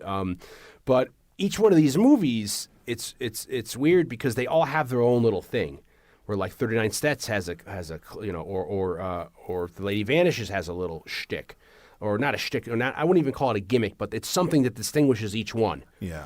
So then he gets more and more popular, and then in maybe the 38, I think it is, he comes to, he gets a lure to Hollywood, and then that's where he does his first movie, Rebecca, with Laurence Olivier, and that takes place in England, but it's his first movie that they shoot in America, and then. Around that time, 39, is when he does Suspense, the radio show. He does The Lodger, the first episode. Suspense runs for, I'd say, another 16 or 17 years. It might run until like 1960 or 62, and it's a fabulous show, which we always talk about. And it really evolves differently from the pilot episode. So it's interesting that you have Hitchcock doing the pilot for Suspense, and then later on he hooks up with this screenwriter named John Michael Hayes, who ends up writing for him, I think, the 5 pictures he does with Paramount here. He does Vertigo, he does The Trouble with Harry, he does North by Northwest, he might do To Catch a Thief, he might do Psycho, but he gets... I don't think so. He does To Catch a Thief, Trouble with Harry, and the remake of The Man Who Knew Too Much, and this one. He doesn't do Vertigo. I don't think he does Vertigo. Okay, because Vertigo's, I think, the last one, and then After that is what? Psycho? Or there's a couple, or maybe The Wrong Man. There's a couple around there. Yeah. Or Strangers on a Train in between. But these nice Technicolor color movies he has with Paramount. So he gets like a kind of a little group together. And then another person who I'd love to bring up who probably should be in our Hollywood Golden Age Hall of Fame, this is one for the ladies, is Edith Head. Yeah. This costume designer who is like one of the most famous costume designers of all time. And she designed all the costumes for Grace Kelly by way of Hitchcock for this movie, and she's really several other tons, Hitchcock movies. Yeah, she did all these Hitchcock movies. I think these five. She did a lot of Archie Hepburn's costumes for things like Roman Holiday and maybe even Breakfast at Tiffany's. Yeah, she did a lot of the Road 2 movies. She's got a very good porn star name. She's got Edith Head has a very good porn star name, but she has this look that you'd see. I think it's the. Is it Monsters Incorporated? Is it Monsters Inc? You know, the little girl she's got the short hair with the round glasses, and she's in one of these CSI, and she has a lisp, but she gets a lot of work. She's a short actress. Mm-hmm. She kind of has her look of Edith Head, but with those round she had glasses. like dark black round glasses with like a bowl haircut, and even to the point now, if you go look online, there is a really funny book where it's like the paper doll, Edith Head paper dolls. So you can get a book and you have your paper doll and you can cut out what outfits from her movies, then you can put it on Grace Kelly or Jimmy Stewart or whatever. So Edith Head is amazing, and she worked up until I think her last movie is The Dead Man Don't Wear Plaid, which is like 82. But she did, I think, maybe all of Hitchcock's movies after this or up until she's doing Family Plot. She's doing a lot of his stuff. And, so she had a big influx into this, but this whole movie shot in one location. Yeah, it's shot and it's all an indoor set, which is just amazing to wrap your head around that this is, like you said, the biggest set as of Paramount had that's indoor. Well, I mean, there's a lot. Look, there's a lot to unpack. In terms of like Edith Head, I think is a perfect example. What I was talking earlier about, like. Hitchcock's command of the language of cinema, like to him, costume design was as important as any other element of the film. Yeah. And so when he found Edith Head, and there was a great collaboration of like what everybody wears, does so even subconsciously, does make a difference. Like you'll notice that, for instance, Raymond Burr's wife, Thorwald, across Lars. the way, like the nightgown that she's in, his wife, that's in the bed, is the nightgown that Grace Kelly changes into, that she brings later on. Just that she also has like a cover, like not a shawl, but like a little, like a lacy thing that you put over her shoulders. But it's like. And the costumes that that green Mrs. Lonely Hearts wears, isn't there something where it's the green outfit she wears a little later on? She wears. Grace Kelly wears, because everything. I don't even know how to really dive into this movie because there is so many layers things. I mean, I guess maybe okay. So, in a nutshell, we have a photographer.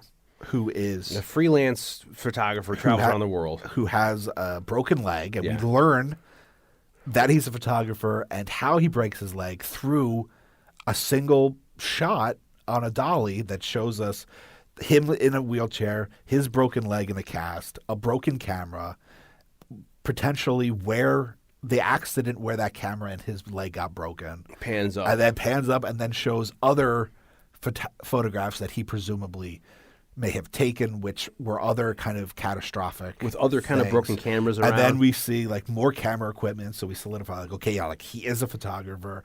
We see a negative of like a woman cover shot, and then we see like the finished magazine cover. A frame negative. Yeah, it's like an 8x10 of her or whatever, and then you see this magazine cover of like a Look magazine, so to indicate that was like the shot that sold a million magazines. All going back to what we were just saying earlier, which is like Hitchcock was very hesitant about sound in pictures because he was very worried about taking away what makes movie pictures unique, the way you can tell a story. And so one of Hitchcock's greatest strengths is that he's able to tell exposition, elements of the story especially in this movie, watching this movie, there's long segments without any dialogue or anything. It's like you're watching little silent movie vignettes. Yeah. And they're just brilliant. So we have like and then he's got nothing to do. You know, it's 54. He can't afford a television.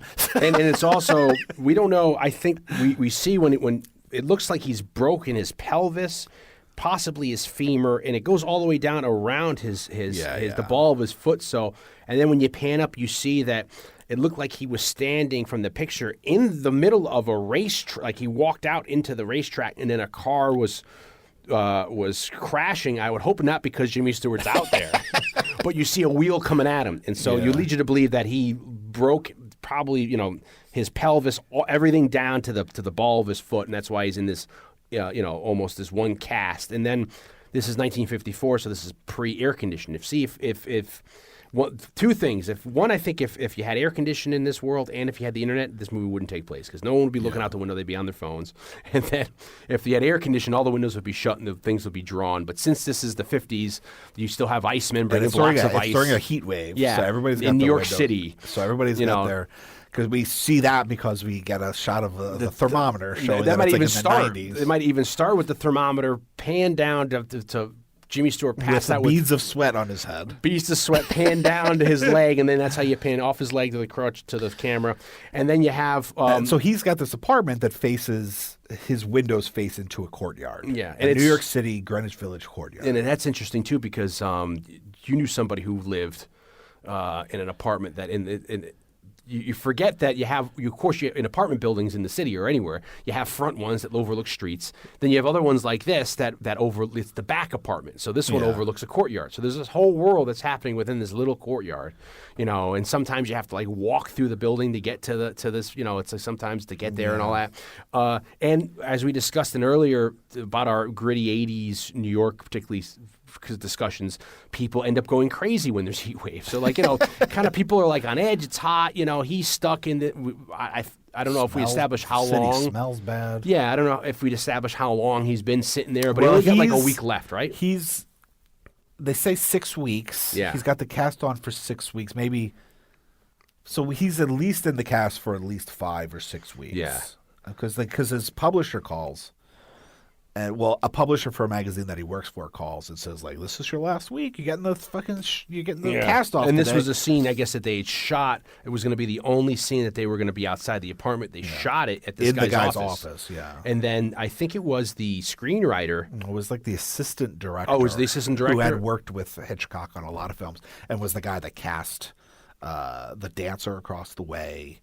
And worked with the dancer. Yeah, so Hitchcock cast the principals: Raymond Burr, Raymond Burr's wife, Jimmy Stewart, the people, you know, Grace Kelly around him. And then aside from that, I think it was he just said to the assistant director, just cast. Yeah, so he fill it up. He cast like the newlyweds, a lot of the people, Mrs. Torso, a lot of the other the people dancer, in the Mrs. Lonely Heart, the composer, all these. And so he tells Hitch goes to him and says, "What do you think about the script?" And he's like, "Well, I really like the script, but." There's the one scene where we leave the apartment and we go. He's like, I don't think you need it. Yeah, it takes away from, or it takes away from the gimmick, or you know. And then Hitch is like, well, I don't know. And then they screened. Did they screen like a rough cut of it? No, it was like they were gonna go according to the assistant director. Yeah. Then the day came that they were going to shoot it, and they had finished shooting at one location for the day, and I think the next day they were going to go shoot at the office. And Hitchcock says to the assistant director, he's like, do you still feel that way about that? You still feel that way about it? And he's like, yeah, Hitch, I don't think we should leave the apartment. And he's like, okay, well then tell them we're not going to shoot that scene. Yeah. Like, just call it, like, we'll scrap it. Even though they built the set, they built everything. And they shot half of it. And he says, like, no, we should still shoot it. Yeah.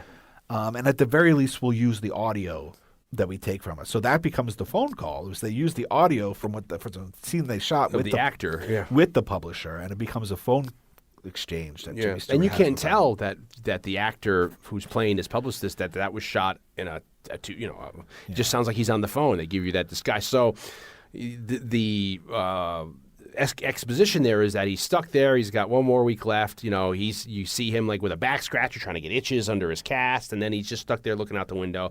And then you start seeing the people that, because everyone's windows open because it's hot as balls. And then another thing which I don't understand is some people just don't draw their blinds. My parents do it too at their house. They're in the woods and they have the blinds. I'm like, honey, I'm talking so fast. I'm like, Mom, Dad, this is going to turn into like a movie like The Strangers. You need to, like, when it gets dark, pull your blinds. I don't want to see a guy standing out there with a rabbit mask on or whatever the fuck, in a suit, and some little girl with a chainsaw. So Jimmy Stewart starts looking out the window. This gets to the whole voyeur, Hitchcock. Everybody, I love being a voyeur. One of the first things I loved doing when I worked in New York City was watching people. I used to have to wait for my train. I'd get out of work. I'd have a half hour before my train would leave. So I would sit down next to the escalator from Carlito's Way in Grand Central Station, just watch people. I used to love just standing by a window and watching people outside and going about their business. The apartment I used to live in, Yonkers, that you helped me move into, my last apartment, it was in the shape of a U. And my apartment was the inside apartment that was like in the breezeway, and I could look across, and I could see the other side of the building and people inside. So I would see this guy, Frankie. He was a guy who lived in the apartment. He would drink every night, and he ends up probably being me in 20 years. And he would always be in his wife beater and his BVDs, and he would just sit on his couch, drink all night, and he would pass out. And he'd pass out drinking there. And I always been, he's an elderly guy. I was like, oh my God, I feel bad for him. He didn't have an air conditioner. He left all his windows open with his lights on. So I'm always like looking through my kitchen window, seeing, is Frankie okay? Oh, he's passed out over there, honey. So it's like, I think we all have this idea of being a voyeur, and looking at stuff. I mean, you live on the 42nd floor?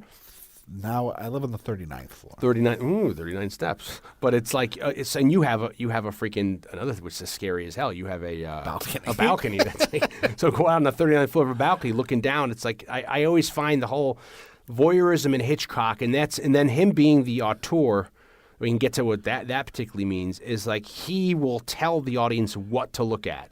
Yeah. And it certainly becomes this great lesson in, you cut to Jimmy Stewart, and then you cut to a shot, and then you cut to Jimmy Stewart reacting.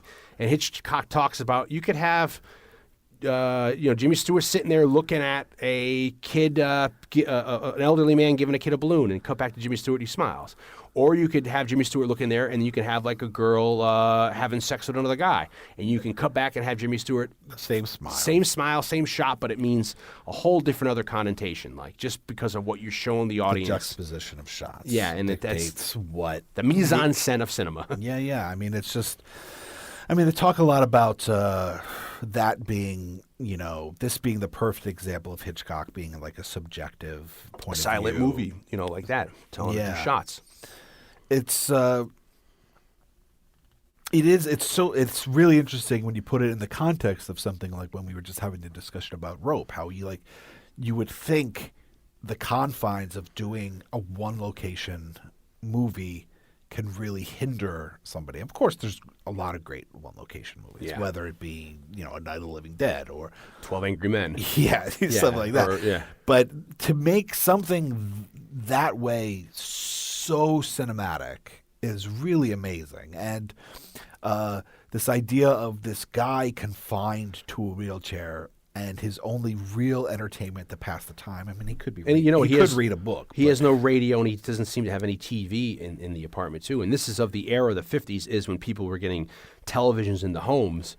So you can almost even extrapolate too that it's like him watching. It's like people were watching TV in that era. So it's like him looking out the window and looking at what channels. Every one of these things is like, a movie or a television within the movie. I mean, that is what he's watching. I mean, he's watching these characters across the courtyard and their little frames of their windows, and he's just he was like having multiple screens, screen within a screen. So to his left, he's got a newlywed couple that just move in. Yeah, and then you see that they pull the blind down, the shades, which indicate they're going to be having they're going to be balling all the time. And then across the way on the first floor, there's a female sculptor who's an artist who's a little older, and then next to her on the first floor is this woman who's lives alone, and she looks very depressed and she drinks a lot.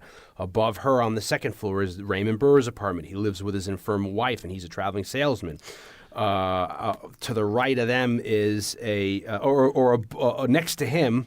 On the second floor above the lady artist is the Mrs. Torso, a 17-year-old ballerina dancer who's hot as hell, and she's doing all, she doesn't think anyone's seeing her, so she's dancing around, half naked, or she's bending over down at the waist. And this is another thing is like Hitchcock. It's amazing what he's getting away with in the 50s with censor-wise because it's Hitchcock, I think, for one, and two, because his movies are making this bulk loads of money because he's having shots of her, the 17-year-old, bending, looking down in the fridge where it's not how a lady, quote unquote, would bend. You know what I mean? It's like a guy, it's something a guy would look at. But I'm sure she was told, since you're not thinking of being ladylike because you're in your own apartment, bend like this, and then this is Jimmy Stewart's looking at that. I mean, let's put it plainly, Hitchcock was very perverted, and we can go down that road of how perverted he is, but he's like a guy. I think he also had a lot of repressed stuff with women and stuff like that, it's another conversation. That's a whole other. Yeah, but he likes setting these things up. Just we have which is probably aside from the Raymond Burr character, is probably the most important person that lives across the way is the composer, because yes, which is, we'll talk about the sound of the movie because it's so unique in and of itself. And then above Raymond Burr is this couple that have a dog. Yeah. This married couple who has a dog, a tiny dog that, because they're on the third floor, they let the dog out into the courtyard through a pulley system or a basket, in a little basket. And it's kind of like the couple who never had children, so the little dog becomes their kid. And it's like something I'd love to show my little dog how to do, but I don't think he'd get back. He'd be too scared to get down in the basket and come back in. And then, they lower to have him go to the bathroom. They lower him down into the courtyard to go to the bathroom. And then in the courtyard, there's concrete, but then on the side, there's a whole bunch of rose petals or rose bushes that we learn that Raymond Burr tends to. So that must be his rose bushes. Which is it was just interesting because I think at some point in the just movie, gives him a hobby, I guess. It does, but he's only got.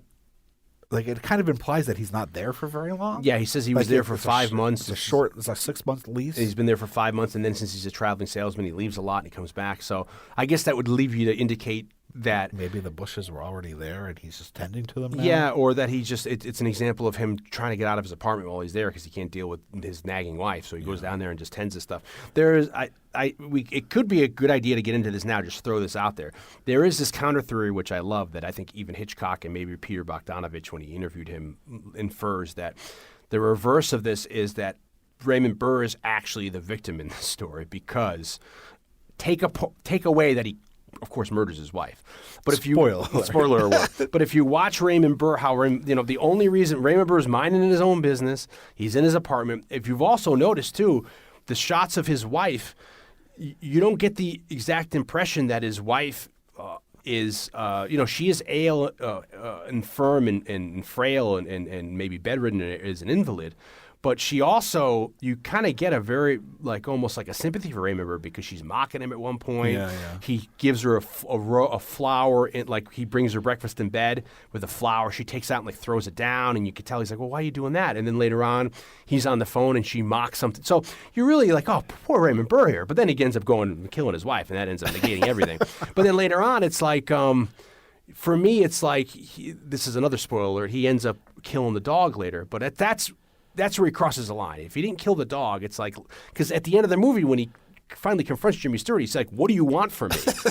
I don't have money. I don't have money." Yeah. So he's almost the victim here. He's like, and he doesn't come over. He's not like you got to try. He's like, "Answer me," and then Jimmy Stewart's not answering him. So it's like he's almost if you just left me alone and mind your own business, So and one of the interesting, probably the most interesting thing about this idea of watching the people across the way is that in a lot of ways they all represent something to do with romance and relationships and how what's going on with Jimmy Stewart and his relationship with Grace Kelly, which is that she's like a well-to-do, Upper East Side woman on the town, fashionista. And he's like this photographer who lives down in the East Village, and she's madly in love with him, and he's very reluctant to get married because he doesn't want to be tied down. He likes to go out with his job and travel the world and do his photography. So to him, marriage seems like hell to him. And like so when the Raymond Burr relationship. So when he looks out the window, we see the composer trying to do a song who's frustrated by his current predicament because he's got writer's block. And in a lot of ways, that's Cary Grant right now. Jimmy who's like, I mean, it's Jimmy Stewart right now, stuck in his apartment, you know, having difficulties. We have, you know, when he's on the phone with his agent. Or the publisher. He's saying, you know, like, you know, look out the window, and then we see the guy, the composer, looking out the window. Yeah, he's like, well, you know, and the publisher's like, well, you know, you're going to grow up and you're going to be all by yourself, and then we see Mrs. Lonelyheart. Mrs. Lonelyheart, who's this woman who's, I don't know, maybe approaching middle age. Yeah, you know, hard to tell because all we see is. I'm sure they're supposed to, like, she's 40 in the movie, but it's like she clearly looks like she's older, and she's drinking every night and sad. She's lonely, and you know, and then we have, you know, Raymond Burr's marriage. And when he thinks about marriage, he looks at that, and then we can get into the whole sound idea, because the amazing use of sound design, which is when we introduce that aspect, and he looks at them in relation to, like, you know, what am I going to come home at the end of the day, and she's going to have a wife, and I'm going to hear the washing machine and all this stuff. That when he's talking about that, we see Raymond Burr and his wife being a little bit bitchy to him. And the sound that we hear are sirens. You hear sirens, you hear a boat, like a boat horn. It's just like warning. It's all diegetic. You know, and then when you have like this torso or the dancer, you know, that in a lot of ways represents, I think, what he imagines what's going on in Grace Kelly's life away from him, which is that, like, there's a lot of suitors. I mean, we never really see the dancer turn away guys, but this idea of, like, there's all these guys that are chasing her and all this stuff, and she can do whatever she wants. And then if we look at the old woman down on the bottom floor, the one who's the sculptor. I mean, like, she's an artist. He's an artist, and she's now growing old. She's got a hearing aid, and she's like kind of just by herself, and she falls asleep like on the thing, making this weird. What's that supposed to be? I mean, that easily could be Jimmy Stewart. And you have in the 50s. I mean, you know, Grace Kelly is really the proto woman in the 50s, where she's not a housewife. She's career oriented. She's hot as balls. She has a successful job. She, I think, comes from money, but not just that she comes from money. She has a job that is successful. And she's not a bitch. She's not entitled. And then, like you're saying, she's head over heels for Jimmy Stewart. So it's like almost like you really don't understand why. You know, but you do, from a sense where I'm sure maybe guys and girls in this light you've confronted with, like, hey, this is the one, and then you don't know if you want it. You want to still be single. You want to play you don't know if you want to commit, or you want to stay a bachelor or bachelorette. But, you know, I mean, there's a famous, very famous restaurant in the city that's still famous here, 21. She brings 21 to him at some point. You know, she brings the food to him and feeds him, but still Jimmy Stewart's like, well, you know, and he gets a little mean to her, I think, and she has a very good patience with him. But there's a conversation. He's like, well, you know, have you ever been up in a DC-10 and in the middle of the wind trying to stay warm at 15,000 feet? She's like, no. And he's like, and you're gonna dress like that in the jungles with your high heels, you dumb bitch. And she's like, I would dress this, you know, it's like he's kind of being unfair to her, but he's trying to drill the point home, is like, you know, you think. Well, I think it's a defensive. Yeah, and it's a life. He's like, are you going to be able to equate to this life? He's trying to push her away. And it's funny because the only time you get to him give her the proper googly eyes is when she almost puts herself. Well, that's it. Yeah. You know, and then he's like, you're fucking mine now, bitch. Yeah, I mean, it's not until she becomes adventurous, puts herself in danger, or shows him that she can be adventurous. You know, like in the that he like realizes, like, oh, she's the one, because he's adventurous. Yeah, and he thinks that being with her is going to be just going to like parties and you know, like he's going to be stuck. And especially if she's making a crap load of money, maybe he thinks, is he going to be like Mr. Mom? He'll sit just at home now, and you know, and just she kind of says that to him. What's wrong with just getting a magazine and becoming a local photographer, or doing stuff around here where he likes to take on the world and travel. He wants to see the world, but he has seen the world. So not only do we look out into the courtyard and see like these different reflections of what could be for Jimmy Stewart, or reflections of like maybe his current relationship and all that stuff, but the sound design in this movie is really unique, completely diegetic, and interesting. I mean, it says Franz Waxman is accredited with doing the score, and he's of course a an amazing classic film composer who did things like The Invisible Man and Bride of Frankenstein. He did Rebecca for Hitchcock. He did the music for Philadelphia Story. He did Suspicion for Hitchcock. Yeah, a couple Hitchcocks. He did the Spencer Tracy, Dr. Jekyll and Mr. Hyde. He did the Paradigm Case for Hitchcock. He did Sunset Boulevard and Stalag 17. We brought him up last week on Pee-wee because that was Danny Elfman talking about his influences, I think maybe specifically in life, but then on the Pee-wee Herman soundtrack of Bernard Herrmann and Franz Waxman. Yeah. And Waxman only does the title track on this. Which is a swinging jazzy and tune. in the first shot of the movie, since we're talking about it, is literally just the frame is Cary Grant's window at the full. Jimmy Stewart. I'm sorry, I just said Cary Grant again. They're interchangeable. Yeah. And you see him pulling the blinds up, and then that's this really, and it's also, remember the it's the swinging 50s, the bebop. The big band era of the 40s is going away, and you're getting these smaller distilled bebop bands, and it's that swinging, so that you get a lot of that. And it's supposed to be down in Greenwich Village, which is the jazz center of that era, where you get all the Coltrane and coming up, Miles Davis, and of course that opening shot with the window, you got the blinds being open, which is supposed to kind of simulate the curtains being drawn at like the a Prometheum stage at the old either a live show or even at the movies. They would have the curtains that would open. Yeah. So Waxman only does that and whatever's at the end, which might still be the same piece. Yeah. But then the only other piece of music that he writes for the movie is this song that we find out later becomes Lisa, which is Grace Kelly's name and character's name. But Jimmy Stewart pronounces her Lisa the whole movie. But this is the piece of music that the composer across the way in the courtyard is writing. So through the week or however long this takes, the story. Yeah, we see this piece of music from Inception. Him doing scale, and that's another thing too. Like the scales. What is it when you see? One part he's looking across. I think maybe when he's also talking to the producer or his Hitchcock's there, like winding a clock or something. Yeah, you have the Hitchcock cameo of him in the composer's little studio apartment winding a clock and looks back at the guy playing at the piano. But I think when Jimmy Stewart's on the phone to the publisher about his next assignment, you hear people practicing scales, and you look at. There's no music there when he's looking at like Raymond Burr. Yeah. And it's the evolution of him fleshing the song out, the composer to the end when he gets the song and it becomes a hit, the song Lisa. Waxman had just won an Oscar for a great movie, Place in the Sun, with Elizabeth Taylor and Montgomery Clift, which is a very good thriller whodunit. And I think that there was a piece of music that he didn't use there that he recycles and re-records, and that's what I think he uses this Lisa for this picture here. But this one piece of music and the evolution of it also is kind of in juxtaposition and representing kind of Grace Kelly and Jimmy Stewart's relationship. Yeah.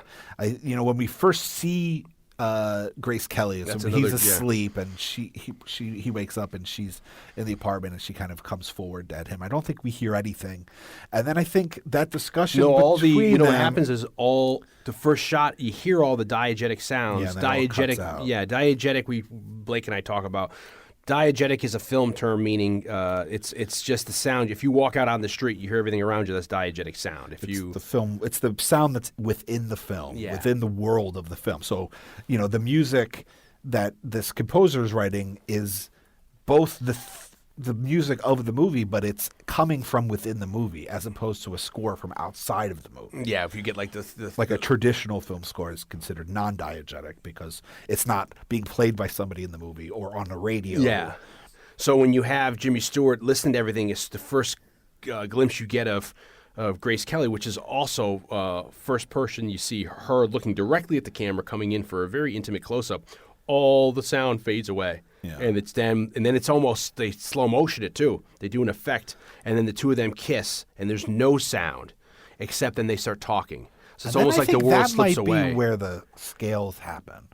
But then when the 21 stuff happens, and she goes into the kitchen, and when she brings out, the food in, that's when we start hearing the song being fleshed out on piano. Yeah, and she's like, "Oh, what's that beautiful music?" And then because that's we're kind of establishing that as like the theme to their relationship. And that also ends up in the end of the movie when you said by the time that guy, the composer, fleshes out that song, it ends up saving Miss Lonely Heart. It all has a particular But it's purpose. also when Grace Kelly goes up into the apartment, Raymond Burr's apartment, and this is the moment that, when you were just saying, Jimmy Stewart falls in love with her. Yeah. That's when we hear this music fleshed out the most up to that point. Him playing like the tune. And when we hear this and we're watching these horrible visuals of Raymond, like him being like, Jimmy Stewart being worried, and then Raymond Burr coming in, and then she's yelling, Jeff, and Raymond Burr's manhandler. We hear this beautiful piece of music, and which is in complete contrast to the great, visuals. though.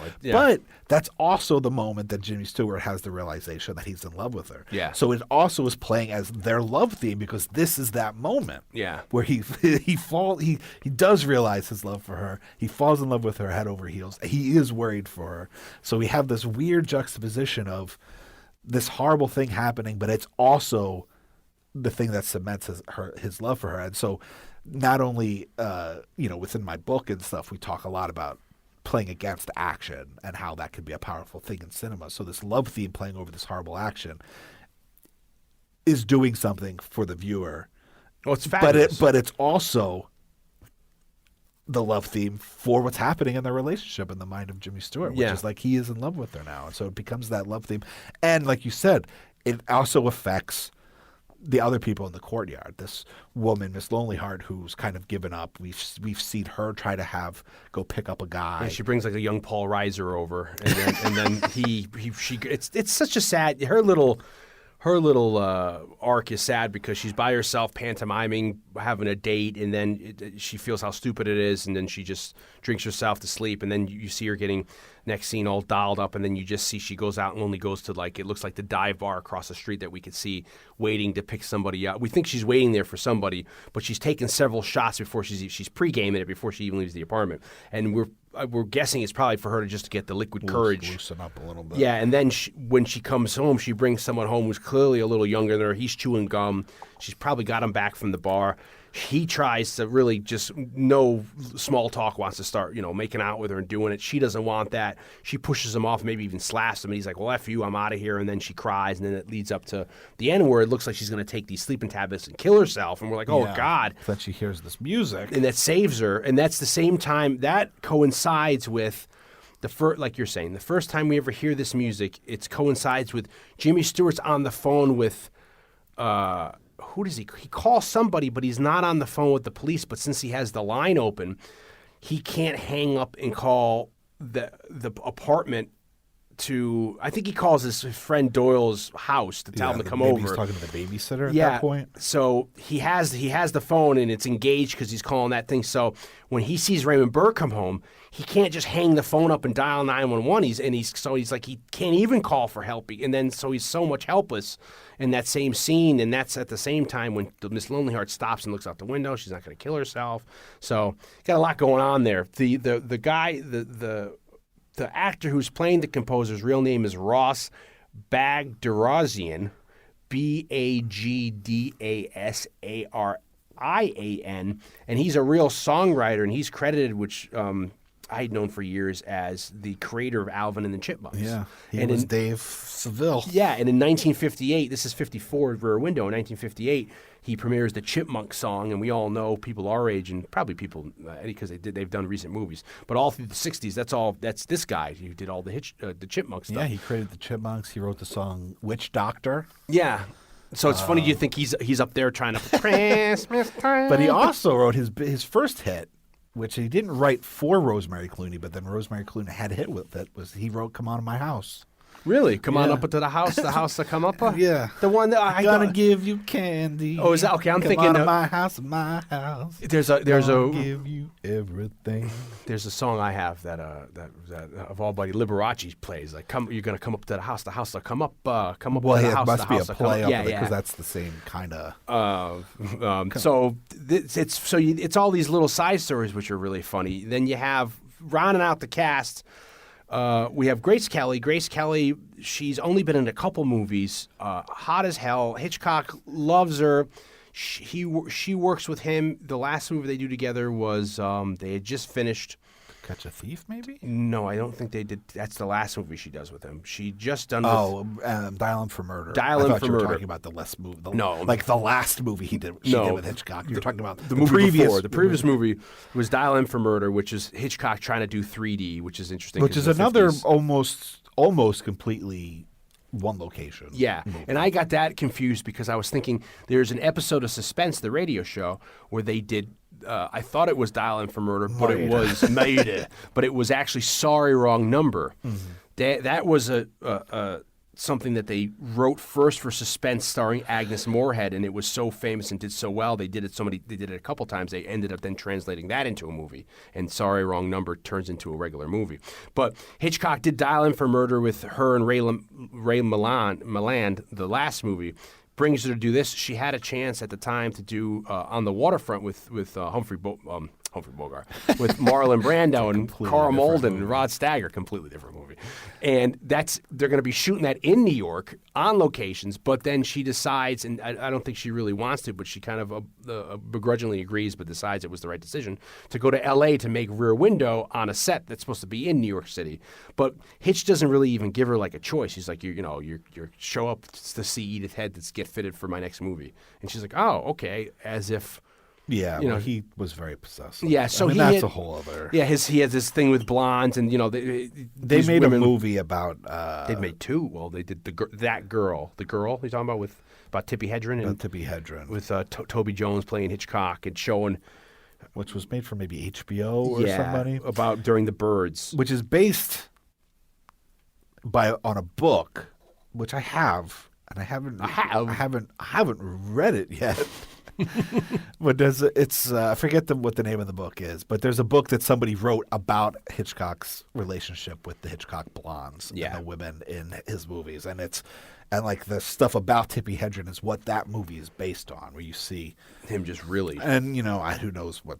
Only Tippi Hedren knows the truth of or at least her perspective of what the truth is. I mean, it seems like all the Me Too stuff that everybody is up in arms about now, like, if you're going to not watch art, by people that have done horrible things, then we wouldn't be watching Hitchcock movies anymore. And not just to throw Hitchcock under the bus, but there's a lot of people back then you can blanket. You have to be, But so Hitchcock had an obsession. I mean, he was married in the late 20s to, I think her name was Alma, and it was kind of his collaborator who would also have a role. She was an editor and like literally the woman behind the man. Yeah, and they did a movie called Hitchcock with Anthony Hopkins and Helen Mirren about that relationship, and that might be while they're doing Psycho.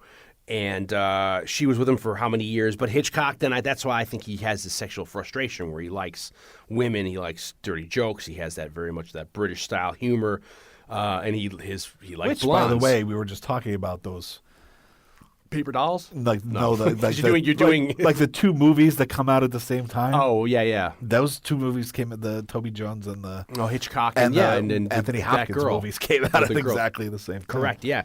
So he goes through different cycles of which of girls he likes, and this is the era he grabs. Grace Kelly. Grace Kelly at the time was a very liberated woman in a sense where she didn't mind having flings with people. I think she was single at the time. She ends up marrying the Prince, the Prince of Monaco, and she leaves acting entirely to go become a princess in Monaco. And then she dies tragically, I think in the early 80s, in a car accident in Monaco. And it's this big thing, how upsetting it is. But she had an affair on the last movie with Ray Milland on Dial In for Murder.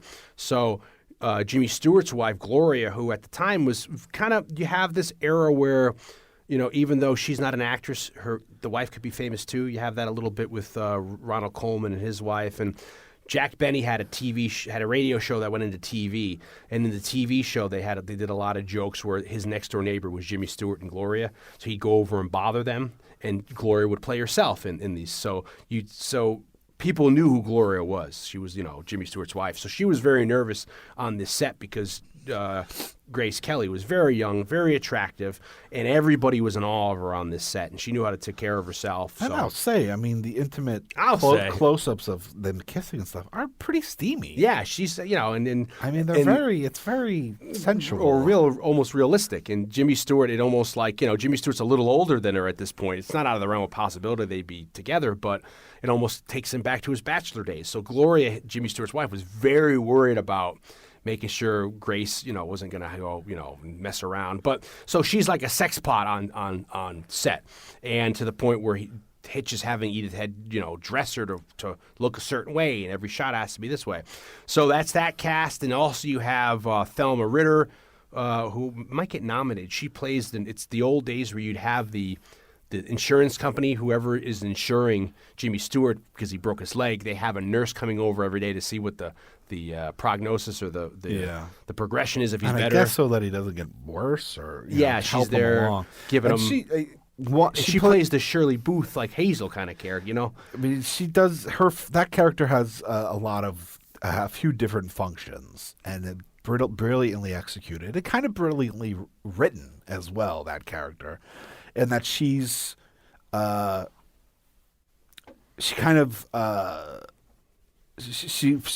character provides exposition.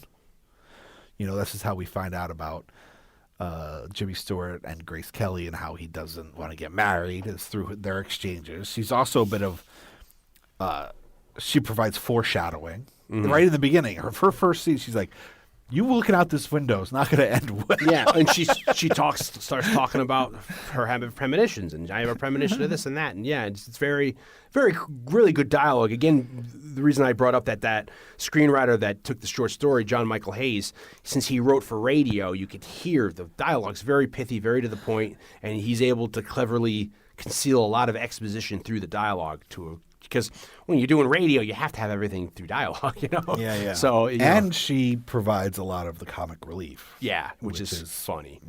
She's great at. Yeah, she's not tired. And then the other guy, Wendell Corey, is... And she's got a little bit of sass. Yeah, which is nice. That's why I said she's kind of the Shirley Booth, kind of a Hazel kind of a character.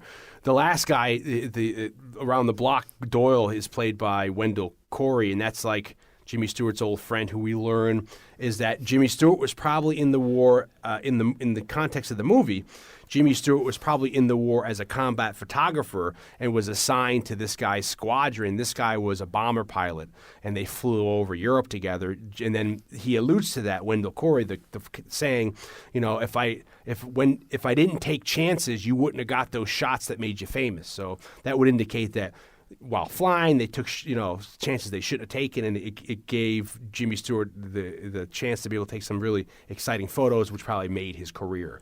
And in real life, we've talked about Jimmy Stewart was actually a combat pilot in World War II and flew bomber missions as a pilot in like B-20, B-17s over Europe. Yeah. And that's pretty crazy to think that if you go watch the Memphis Belle and movies like that, where I think it was you'd have to fly 25 missions and then your tour would be up.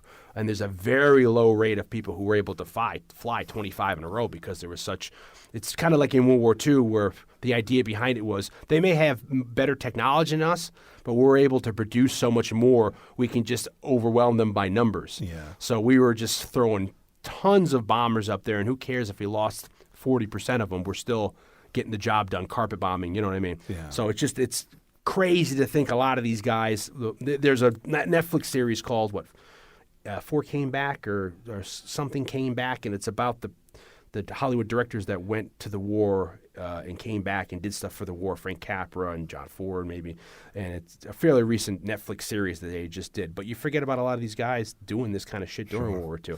On like a movie trivia angle of this character that Wendell Corey plays. The Detective Doyle. Detective Doyle, we did last October with Mighty Mike Vanderbilt, we did Halloween. Yeah. And Halloween, of course, has the original Curtis, which was the daughter of Janet Leigh, who is in Psycho. Donald Pleasance's character, Sam Loomis, I think is named after the love interest in Psycho. Yeah. Loomis. And I didn't even pick up on it until this viewing. Tom Doyle, the little kid that Jamie Lee Curtis's babysitting's character's name is Tommy Doyle. And after this guy, after Doyle here. And then because we couldn't figure out if it was Martin Balsam plays the PI in the original Psycho. If it was he's his Arbogast. Arbogast. Yeah, Arbogast. Arbogast. So, so that you get all your little inspiration there from different Hitch movies. So that's basically the table set for you there, is that he's there watching stuff, and then you see this progression if he witnesses Raymond Burr. Now, that's another thing, too. At some point, which is the night of the murder, at some point Raymond Burr ends up killing his wife, and he lives in a two-bedroom or a one-bedroom apartment where you could see Raymond Burr's living room, and then you could see the bedroom, and then the shades are drawn in the bedroom. A murder evidently happens, and during this rainstorm this night, which is another thing we can get to the set, but Jimmy Stewart wakes up and he's watching Raymond Burr leave 3 or 4 times during the night. At 2 or 3 in the morning. Yeah, with a rain jacket and a hat. And it looks like with his attaché traveling salesman suitcase, it looks like, for me, Raymond Burr's motions that he's leaving with it heavy, and then he's coming back and it's quite light.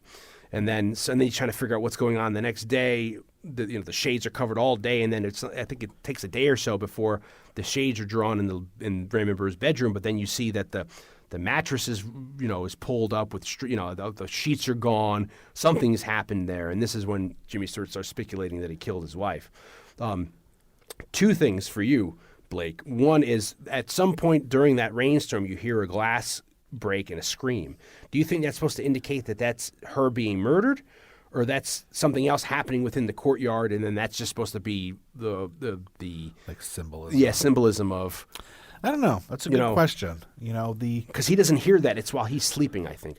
Yeah, but then while he's sleeping is when we see... Which is another thing I don't understand. Yeah, at 6 in the morning is that you see Raymond Burr leave his apartment with a girl dressed in black. With a female, yeah. Is that the girl he's having an affair with? Yeah, this is a part of the plot that I find a little bit confusing. Because we realize I were to believe that Raymond Burr brings earlier in the scene or two earlier in the script, Raymond Burr brings his wife breakfast in bed, and then he leaves. She belittles him. He leaves. I would think Raymond Burr shuts the bedroom door. He picks up his phone and he calls somebody. I would think he's calling maybe his girlfriend. And he's chatting with her, and that's when the wife gets out of bed, comes and confronts him, and then laughs and belittles him, probably saying something like, "Oh, you have a girlfriend? Who's going to love you?" Something like that. Some shit. So I was thinking maybe later on, because we learned that he evidently sends somebody upstate with the trunk and gets a telegram back. It's tough because it's some of this does come off for me slightly contrived in that it really is. Its only sole purpose is really red herring. Yeah. For the audience. It's one of the few things that the audience sees that Jimmy Stewart doesn't see, which is that he leaves with this woman in the middle of the night. But we see it. The audience sees it, but Jimmy Stewart doesn't see it. And that's another device by Hitchcock. Hitchcock will, like we said, will show Jimmy Stewart, then show what Jimmy Stewart's looking at. Then we'll get the reaction shot to Jimmy Stewart. But then also Hitchcock, for the suspense, will show the audience something that Jimmy Stewart doesn't see, so the audience knows something that Jimmy Stewart doesn't know, to bring the suspense level up to see, when is Jimmy Stewart going to discover what we already know? Because Hitch showed us. I'm torn when it comes to suspense because, in general, as a narrative device, because yes, Look, nobody did it or has done it better than Hitchcock, even though Hitchcock claims Wages of Fear, which we talked about in the Sorcerer cast, is considered, maybe the most... Well, it's a story he tried to get, too, Wages of Fear, that it was just a clerical error on his secretary that he couldn't get the rights to the book to do that. But I have a theory, and people can disagree, but... at the end of the day, like, suspense is a very simple thing to execute.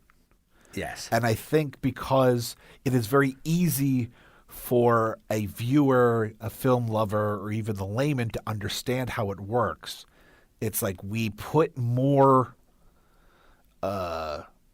emphasis on it and celebrate it more than it probably deserves to be celebrated, because it's a very simple thing to do. Hitchcock. But the beauty of what Hitchcock does is that he's so perfect at it. Like, his execution of it is so perfect. But he always whenever you hear any discussion with him, an interview with him, he talks about the idea of there's a bomb under the table. The audience knows the bomb's under the table. The people that that are at the table, they don't know the bomb's under the table. So as a viewer, we're like, there's a bomb under the table. He makes a distinction where he's a big thing, where his thing is there's a difference, and I guess he wanted to talk about this at the time, there's a difference between surprise and suspense. Yeah. And he says those are two different things, which clearly we know and the audience knows. And he would say, the difference is surprise. Two people, like you're saying, talking at a table, bomb goes off. Oh my God, that's a surprise. But then you rewind that, and he's saying what Blake is saying, that if people are sitting at a table and then you establish there's a bomb under the table, and then they're talking about baseball. I hear there's a 70s film master show that you can see probably on YouTube, I would guess, where she's talking to a woman in a theater. Yeah, like and he uses that example. There's a bomb under the chair. The audience knows the bomb under the chair. We don't know the bomb's under the chair. But then he always says you can never let that bomb go. You have to properly diffuse the suspense so that the audience won't hate you. Yeah. If you let the bomb go off and you kill everybody. At that point, that aspect of it, I think, is thrown out the window by today's standards. Yeah, but at people the time, don't care if you blow somebody up. Yeah. But the idea of suspense is that, like, it's all about like what rope is, really. Yeah. It's like the audience knows something that the characters don't know, and it's like, are they going to find out? Yeah, is really all it really is. And in horror movies, it happens. Maybe not knowing the idea of not knowing. Mike Myers leaning up in the background. And Jamie, you hear that audience track. Everyone's screaming the opening night. Jamie Lee Curtis is in the foreground, and dun-dun, dun-dun, and then he's getting up, coming towards her, and people are like, get out the house, get out the house. Or any, device in a slasher movie or horror movie, the idea of like walking down the hallway and, having that music, and then, but like the not knowing, like feeling like something's going to happen, knowing something's going to happen, the thing's going to jump out at you.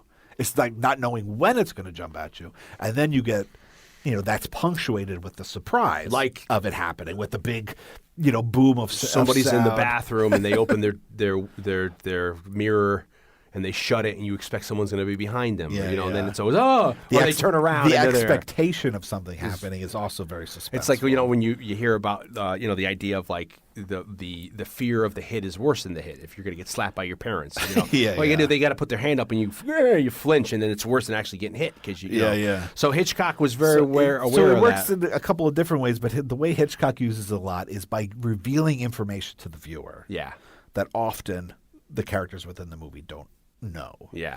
And so he is kind of brilliant at this, of knowing what information to give the audience and what information to withhold from the audience, or vice versa with the characters within the movie.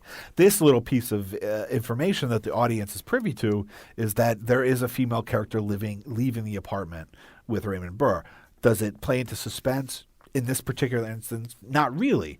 But it's keeping Jimmy Stewart in the dark about it, so that his curiosity of what's happening, the unknown that's happening inside that apartment, is what drives the story. That's the MacGuffin of the story. And it convolutes the story a little to leave the audience a little guessing. Yeah, it's like, well, do we know something that Jimmy Stewart doesn't? He's possibly I'm sure going some down. Audiences may think, oh, maybe that's the wife. Maybe Of Jimmy course. Stewart's Well, wrong. then we get the Doyle Doyle going. Like, I talk to people in the apartment. They see him leave with his wife. Yeah. I go to the train station.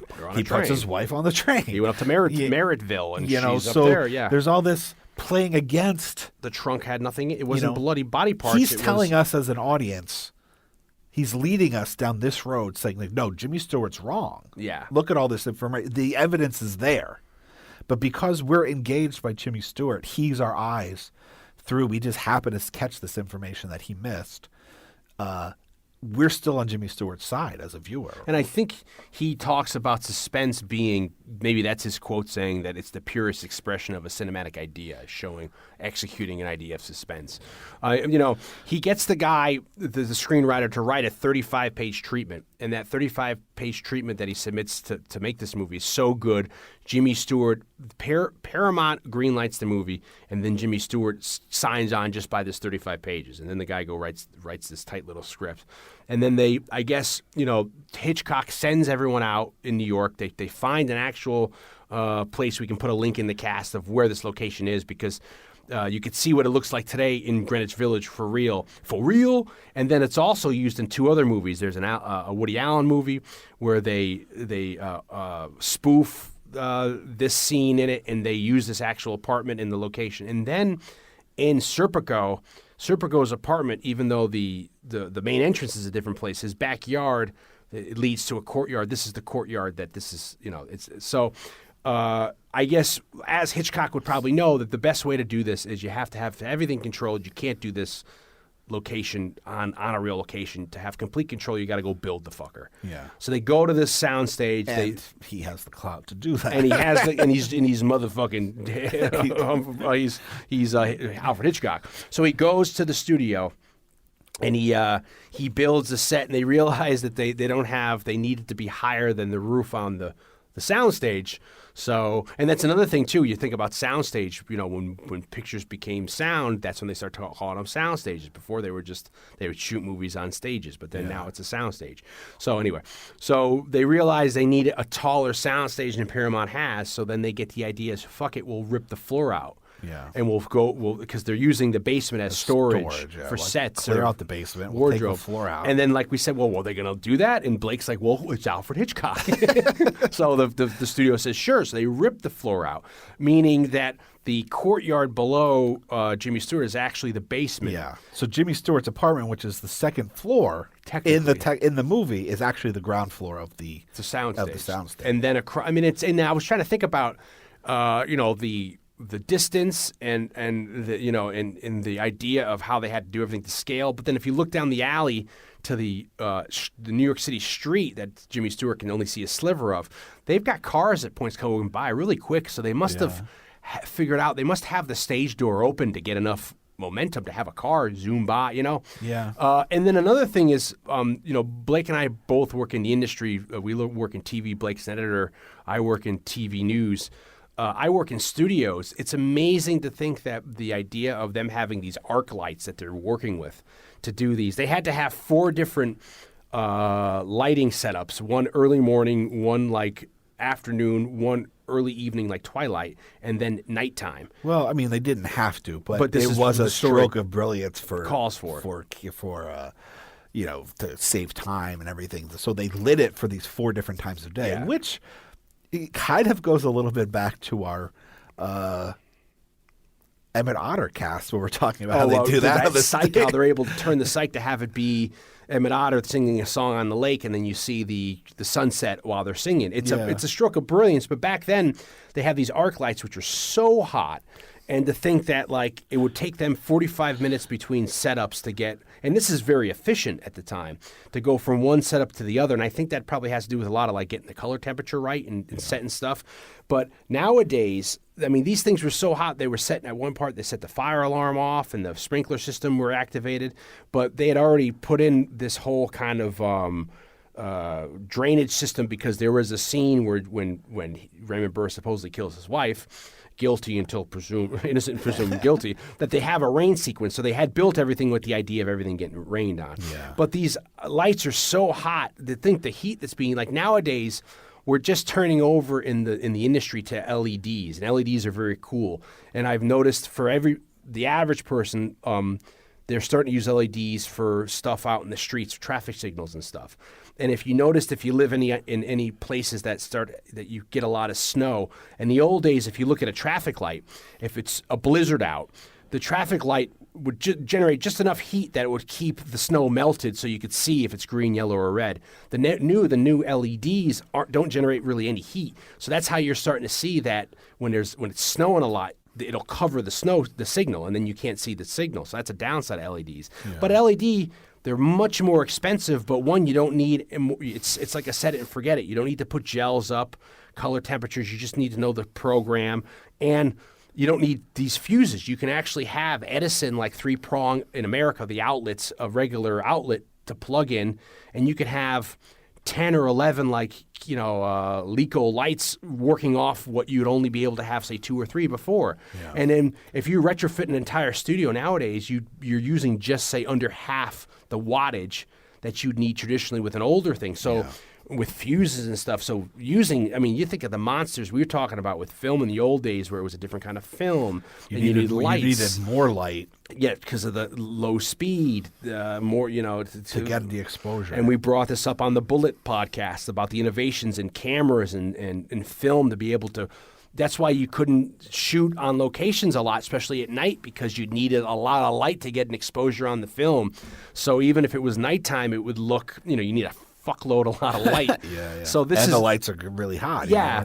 We talked about Texas Chainsaw Massacre and that they were, which we haven't covered yet, but we mentioned it because of this idea of that they were shooting with a very slow film, which means you needed a lot of light to get an exposure. Then they're shooting a nighttime scene in the daytime. So they're shooting that dinner scene, where at the Marilyn end. Burns is tied up with black duvetine to block out the daylight. So it looks like it's over nighttime. The windows. It's a heat wave outside. It's 100 degrees outside. It's 140 degrees inside because the lights are hot. Yeah. You needed a lot of light, and Back the light then. generated a lot of heat. Yeah. So this set for Rear Window was very hot. So they talk about the people who were on the higher elevation of the apartments going towards the ceiling were freaking, really. And also you're close to a lot of the lights. Yeah. Too. I mean, the entire thing was they had 31 apartments, 8 of which were completely furnished. And the courtyard set was 20 to 30 feet below. I mean, it was, and then it ends up being from the basement up, it's like 5 or 6 stories high. And then in the background, you get, which I kind of like, you get that skyline that you see in Rope, in the with the changing. And then the only thing which I don't like is I like the idea is that they superimpose a helicopter at one point, which I think is a great idea. It's cool, but they superimpose it in such a way where it looks like the helicopter's about to land, or it's too close to the, it's like coming down, and it's like, why is this? It's a joke. It'd been funnier if it was a little farther away. It would be. Well, it would be more realistic. Yeah. Sure. But I do love that you do get that little peek outside the courtyard. I love that. Yeah, that little sliver of the streets. Whereas, people he can always sees them leaving across the street. You see, when we see, she's like, I'm just gonna go when. She runs after Thelma Ritter's. I'm just going to run and someone's going to see what truck takes the trunk that they think the body's in. Yeah, I just want to see what company. And she runs out and she runs in the And you see the truck leave, and then she misses it, and she's like, she puts her hands up. So if Raymond Burr goes out of the apartment building he lives in, if he goes to the left, he's going to pass this little sliver alleyway that we can see. Yeah. And that's why we see Miss Lonely Heart go across the street to the bar. And it's so well choreographed. So that's why I love there's so much business of. In the background, you have all these extras walking like it's a New York City street, walking past this little entrance. It's just I love neat. that you do get this little sliver of the outside world. It's almost like I want to have a bomb shelter in my basement or in my sub basement, and then I want to have one of these bomb shelters you hear that people have, like the fake. Background, so it looks like it's a skyline, so it looks like Rope, where you can hit a button like Emmett Otter, and then within 5 minutes it turns to dark, or you have this little, you can't have people down there, but you have this, if one of us wins the lottery, we'll buy a giant storage space, and we'll we'll recreate the Rear Window set, and we'll just have you, me, and a bunch of our friends live in these apartments inside this giant soundstage. And then not only were some of these apartments furnished, they say some of them actually had running water and lights and all that kind of stuff. And then Hitchcock would direct the whole movie he never left Jimmy Stewart's apartment, which, why would he? Because everything is literally shot from inside the apartment, and he would give direction to the other people in the apartment because they would wear a flesh-colored earpiece, and that's how he would give his direction out. So that's really, you could see why he's doing that. He doesn't need to leave the apartment. Yeah, but he also was, he was a very meticulous filmmaker in that, he recorded all those sounds coming from those apartments from Jimmy Stewart's apartment so that it sounded proper. So we're getting into sound design here. So he was taking sound on set, which is kind of unheard of, past dialogue, and he's recording it. He's recording the sound from Jimmy Stewart's apartment, having everybody do the sound from the apartments across the way to get the proper distance.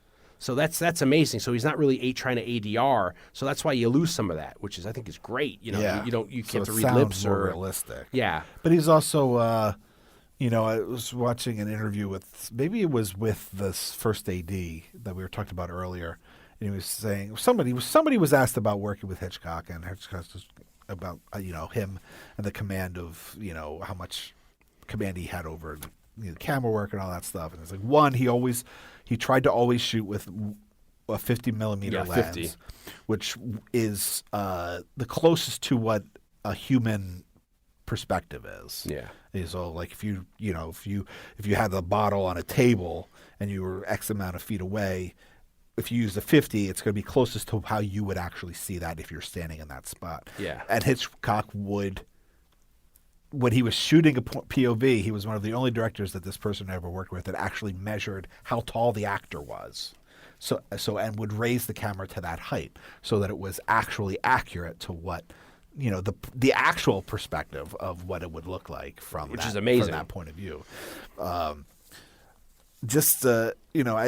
find this kind of stuff fascinating because I think even as people that still are like aspiring filmmakers, I'm sure many of the people that listen to this podcast are in the same boat and are very interested in the craft of filmmaking and would love to make movies. There's just so much stuff that I feel like most people, including myself, would never even really think about. And when you see the amount of care and detail that someone like Hitchcock puts into things, you're like, oh yeah, costume design is that important. It does say something. The way he frames a shot, if you framed it slightly differently, it does say something completely different about how you're presenting it.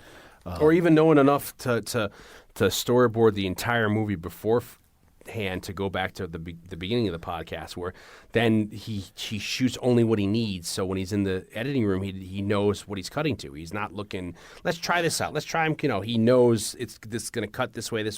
It's like he's knows how his puzzle's going to come together. So Yeah. I mean, often his daughter, when you see her in interviews, would often say that he always talked about how the actual shooting of the movie was very boring to him because he had already shot it in his head. He had already gone through the process. So it's always kind of anticlimactic. And then that gets to the point where he's talking about his idea with actors, and there's that famous thing where he says actors are cattle.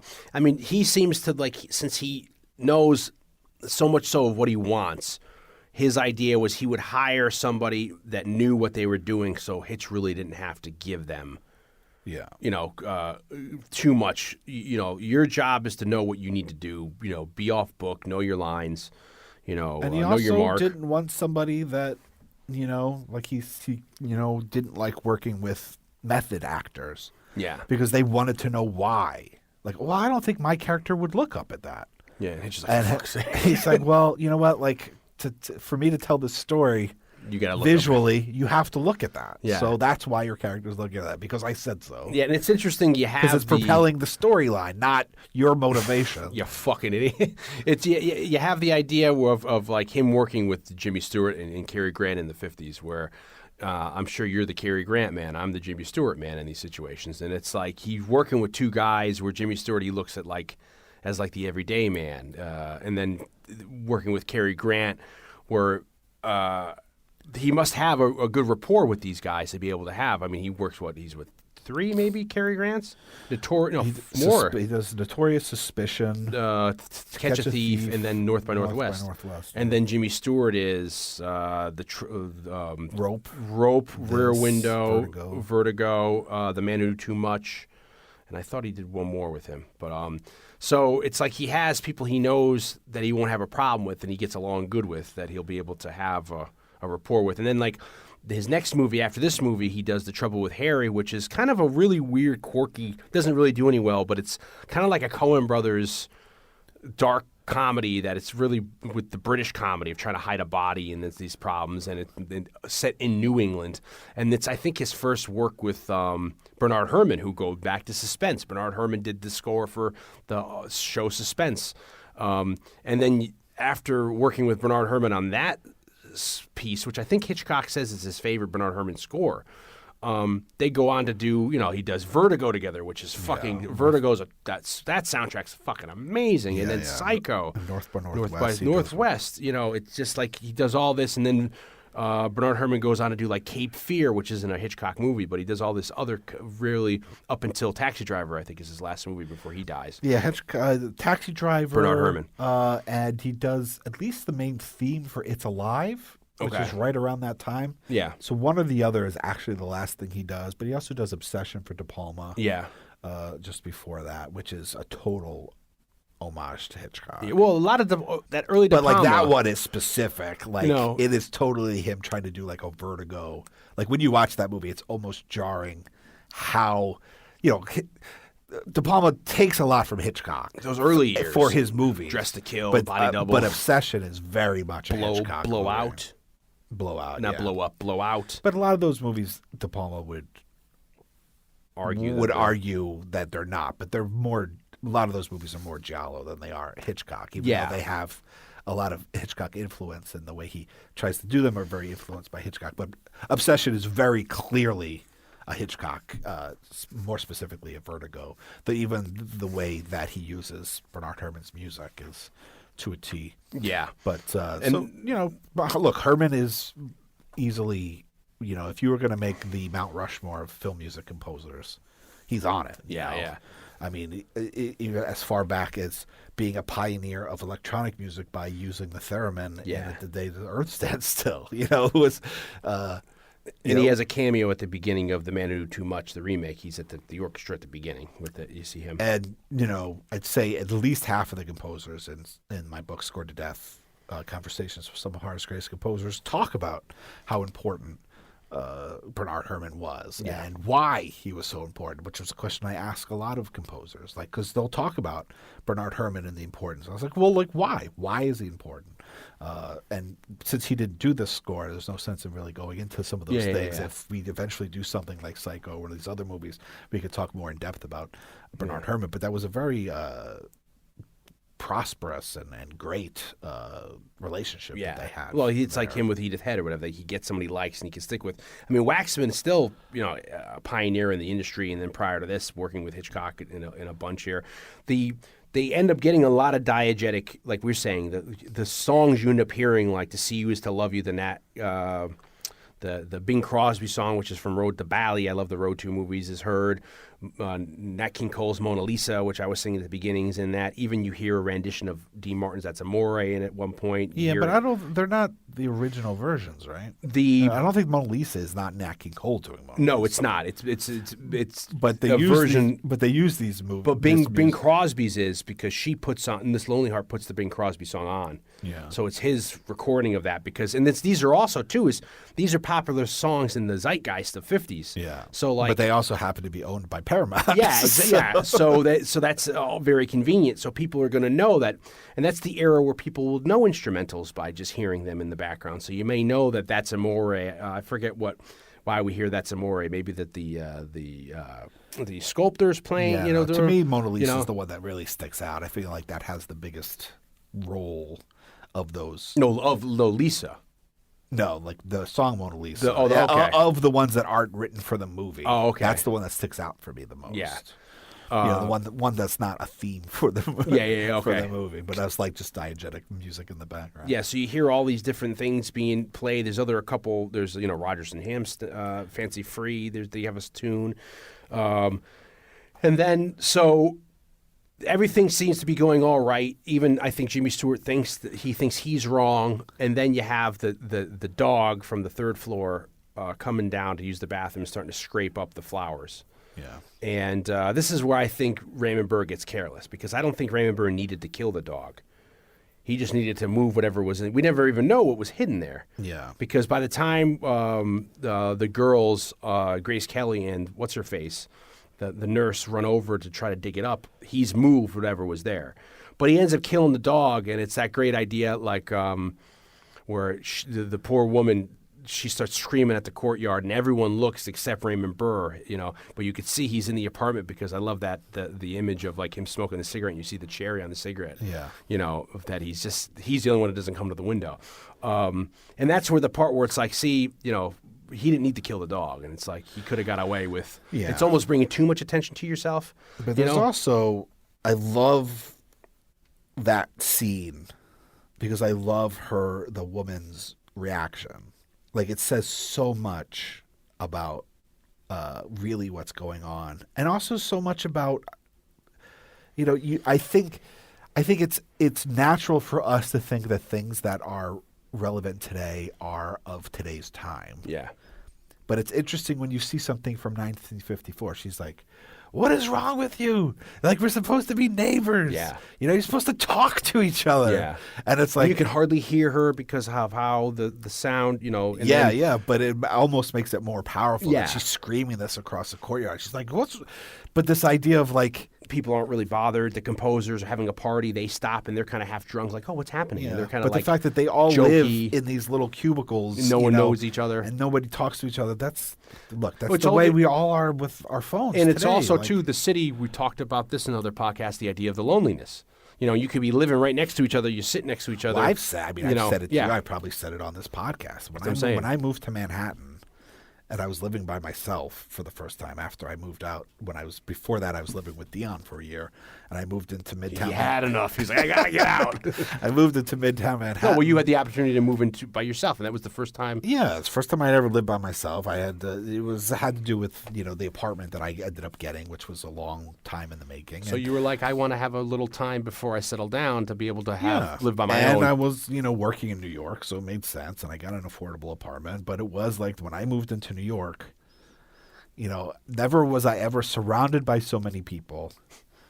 But you're so lonely. But so lonely. Yeah. It really is, can be and is the loneliest place on earth. Or a major city, I think. Yeah, like certainly any New major York. city, or Yeah. especially whatever kind of, if you're in a certain frame of mind, especially, it really was it was a lonely couple of years there living by myself in New York, and it was a rough time. But you do get this idea, I totally, as someone that lives in New York, I could totally relate to that. But I did find it very, not prophetic, but relevant to what people are like now. Yeah. This idea of we're supposed to talk to each other. It's like nobody talks to each other anymore. I mean, if Dion and I didn't get together to do this podcast, we would probably never talk to each other. It would all be text, but it would be communication. Yeah. But, it would just, we don't talk to everybody. I mean, I think, I would imagine that more people than I think a lot of other people would give credit to are like Dion and I, and that we're very courteous, and we do. I know my neighbors in my apartment building, and if I run into them in the hall, we'll make small talk and stuff. I don't know any of them particularly personally, but I do see, you do see that just people don't communicate anymore. Certainly with the advent of the internet and the advent of the phone smartphone and all that stuff. Yeah. So I just this thought, movie, like I said, this movie wouldn't happen if we had the smartphone. but nowadays. I did find it, that her exchange, her message there, being very interesting, being from 1954 and still very relevant. I think in 2019. What we always talk about on this podcast about us learning. What's the other thing we talk about that? I lost my train of thought again. Where we learn the process of how things made, but then the other I can't make that point. But the greater point I'm making here is that we learn that a lot of these ideas aren't of their time. This movie takes place 60 years ago, but a lot of the relationships between people in it are very, very modern, universal. Yeah, and they're universal, which I think they break language barriers, as well as that. Even though this is the 1950s, this is stuff you still see happening today, except times are changing. You're getting new clothes, or you're getting better technology, but you're still living in apartment buildings that are just as old. But yeah, people's interactions are probably just the same. I also think that a lot of that has to do, and I'll give credit to Hitchcock in that his cinematic way of telling a story is kind of timeless because it's visual. It can cross language barriers. Also, you could watch a Hitchcock movie for the most part and not on mute and still understand the impact of what's happening and the importance of things that he's showing you. And they told us that in film school. They would say that the best films would be films that you can watch muted and still have an idea what's going on in the story. You don't need the dialogue per se. Yeah. And I think you're right. Hitchcock is the perfect example of that. He's at the hindrance of the technology of the day. Yeah. And I think, has he has a hand tied behind his back in certain aspects, and you get things that look cheesy now, like when everybody rushes out of their apartment, it's sped up a little bit. Oh yeah, yeah. Things that maybe don't translate During the climax of to the like fight. modern, cinema today as well. That dates it a little bit, but overall, like the story is kind of timeless. The relationships, like human relationships are human relationships. Yeah. I mean, no matter what time they're in, it is kind of universal. And because he has this way of being able to tell his stories visually, we're not bogged down by, whatever it was, the current idioms of speech at the time. Things that like, hey man, don't be sore at me. Yeah. Like, be cool. You dig? Groovy. You're not. Everything's told visually, and so as a modern film goer, everything still kind of holds up. Yeah. It's really, I mean, look, it is. I think this is in a lot of ways, if you were going to make a list of like the 5 quintessential movies to, not necessarily Hitchcock's best movies, but the ones that be like to show an alien if you're trying to describe filmmaking to someone that has never seen a Hitchcock movie, like if you were going to make a little like a little capsule of like, these are the 5 movies that you should watch and you'll really understand Hitchcock as an artist and a filmmaker, you'd have to put this one in. Well, a lot of people can see this as his best movie, and also they put this on the list of some of the best movies of all time. Oh yeah. I mean, there's a lot of them.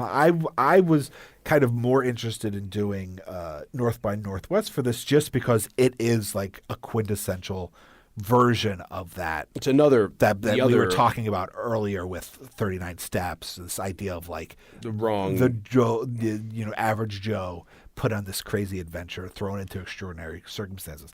This is that to a certain extent, but in a very different way. We almost did like a double feature or a sleepover double feature of the two of these, where that was the other kind of thing that Hitchcock was obsessed with at the time, is the normal person put into the zany adventure that he's mistakenly accused of something or whatever, and he's on the run to clear his name, and also kind of giallo-ish figure out what's going on at the same time. Yeah. And this is an idea in the 50s, for whatever reason, maybe it was because of doctor's wishes, Hitchcock lost like 150 pounds, and he really thinned down, and that's where you get, I think even in Lifeboat, where they're trying to figure out where his cameo could be in Lifeboat, you have someone reading the paper, and you see in the paper in the back, you see him before and after, and it's like, I forget, it's like what the blurb is to get thin or whatever. But Hitchcock felt really good about himself at this point. He thought the juices were flowing, the batteries were charged when he had this deal with Universal, and he does these 5 movies. And this, for me, is almost my favorite era of Hitchcock, up until about Psycho. The other movies are good post-Psycho, and then the other movies before this are fabulous as well. Notorious and Suspicion and those. Well, for me, it's funny because Notorious is my favorite Hitchcock movie, but when I imagine a Hitchcock movie, like if you watch, and I love Frenzy, but when you watch that 70s period of Hitchcock movie, and if you see clips of it, you're like, that's not a Hitchcock movie. Yeah, it looks weird. Because it doesn't, like the almost looks like British. The colors and the film stock, and when I say film stock, it's like as the years go by, the formula for how they made the film would change. And so you get the way things look aren't only set design, but also the actual quality of the picture changes. Like the 80s has a very specific, every decade has like a very specific 70s, 60s, yeah. So to me, this like 50s period of vibrant colors, just like you like, this is like when I think of like a Hitchcock movie, this is what a Hitchcock movie looks like to me. So this with me is like that in the Bernard Herrmann, Vertigo. Psycho's in black and white. Yeah. But that's a conscious decision, him doing The Wrong Man in black and white, Strangers on the Train in black and white, Psycho. He could have very easily did these in color. But, I mean... But like Vertigo, the remake of The Man Who Knew Too Much, and North by Northwest, just like that, the way the lush colors, the way that looks, is like says Hitchcock to me. It's so gorgeous. And this is, Hitchcock used to always say that this story, too, is based off of some two famous British murders. One guy, which I think ends up translating to the Alfred Hitchcock show on a story or two, where one guy supposedly killed his wife and dismembered her, and then he maybe didn't know what to do with the head, and then there's a story where he put the head into the fire, and the fire opened the eyes. It scared the guy, so the guy tried to hide the head, and then he got caught because he was, I think, going away. There's two different stories. There's one, a 1910 case, Dr. Kriplin, and there's a 1924 case with Patrick Moen. One guy was an American native living in England who killed his wife and ran off with his secretary, and then was telling everybody that his wife had gone back to California, and everyone believed it. But the reason the guy got caught was because he started having his girlfriend, or who he was having the affair with, wear his dead wife's jewelry. So the neighbors were like, "Why is she wearing her stuff?" And then they did some inquiries, and then he got caught.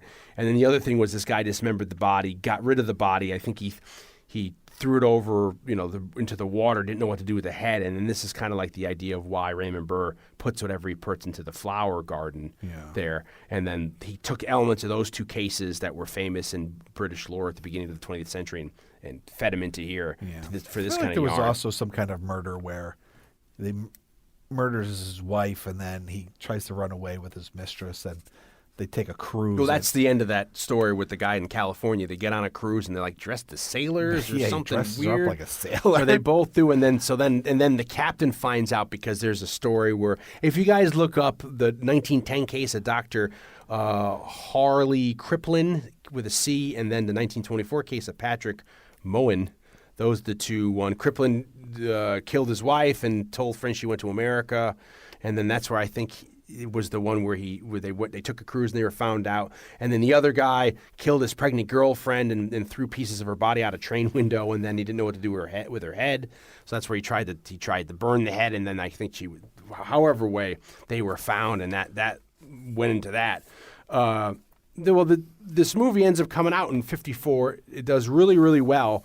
And I didn't know, because since Blake and I were born in the late 70s, after these movies come, these 5 movies that Hitchcock specifically owns under this Paramount deal, they end up kind of like not being recirculated into cinemas and then on TV in the 70s and 80s. And it's not until 1984 where finally Hitchcock dies in 1980. The Hitchcock estate makes some sort of agreement with, I think, Universal, buys these movies. And that's the reason why we said that then Universal has this Universal ride or experience that we saw when we were little. Universal gets these movies, and then they try to do this big thing about restoring them, because also as early as this movie comes out in 1954, as early as 1960, these negatives are showing some really bad wear where they lost all the yellow, and there's this huge exercise if you want to go look up on how they had to actually restore this movie, in particular Rear Window, because they were using the negative. Usually when you cut the camera negative, you're done. You make one.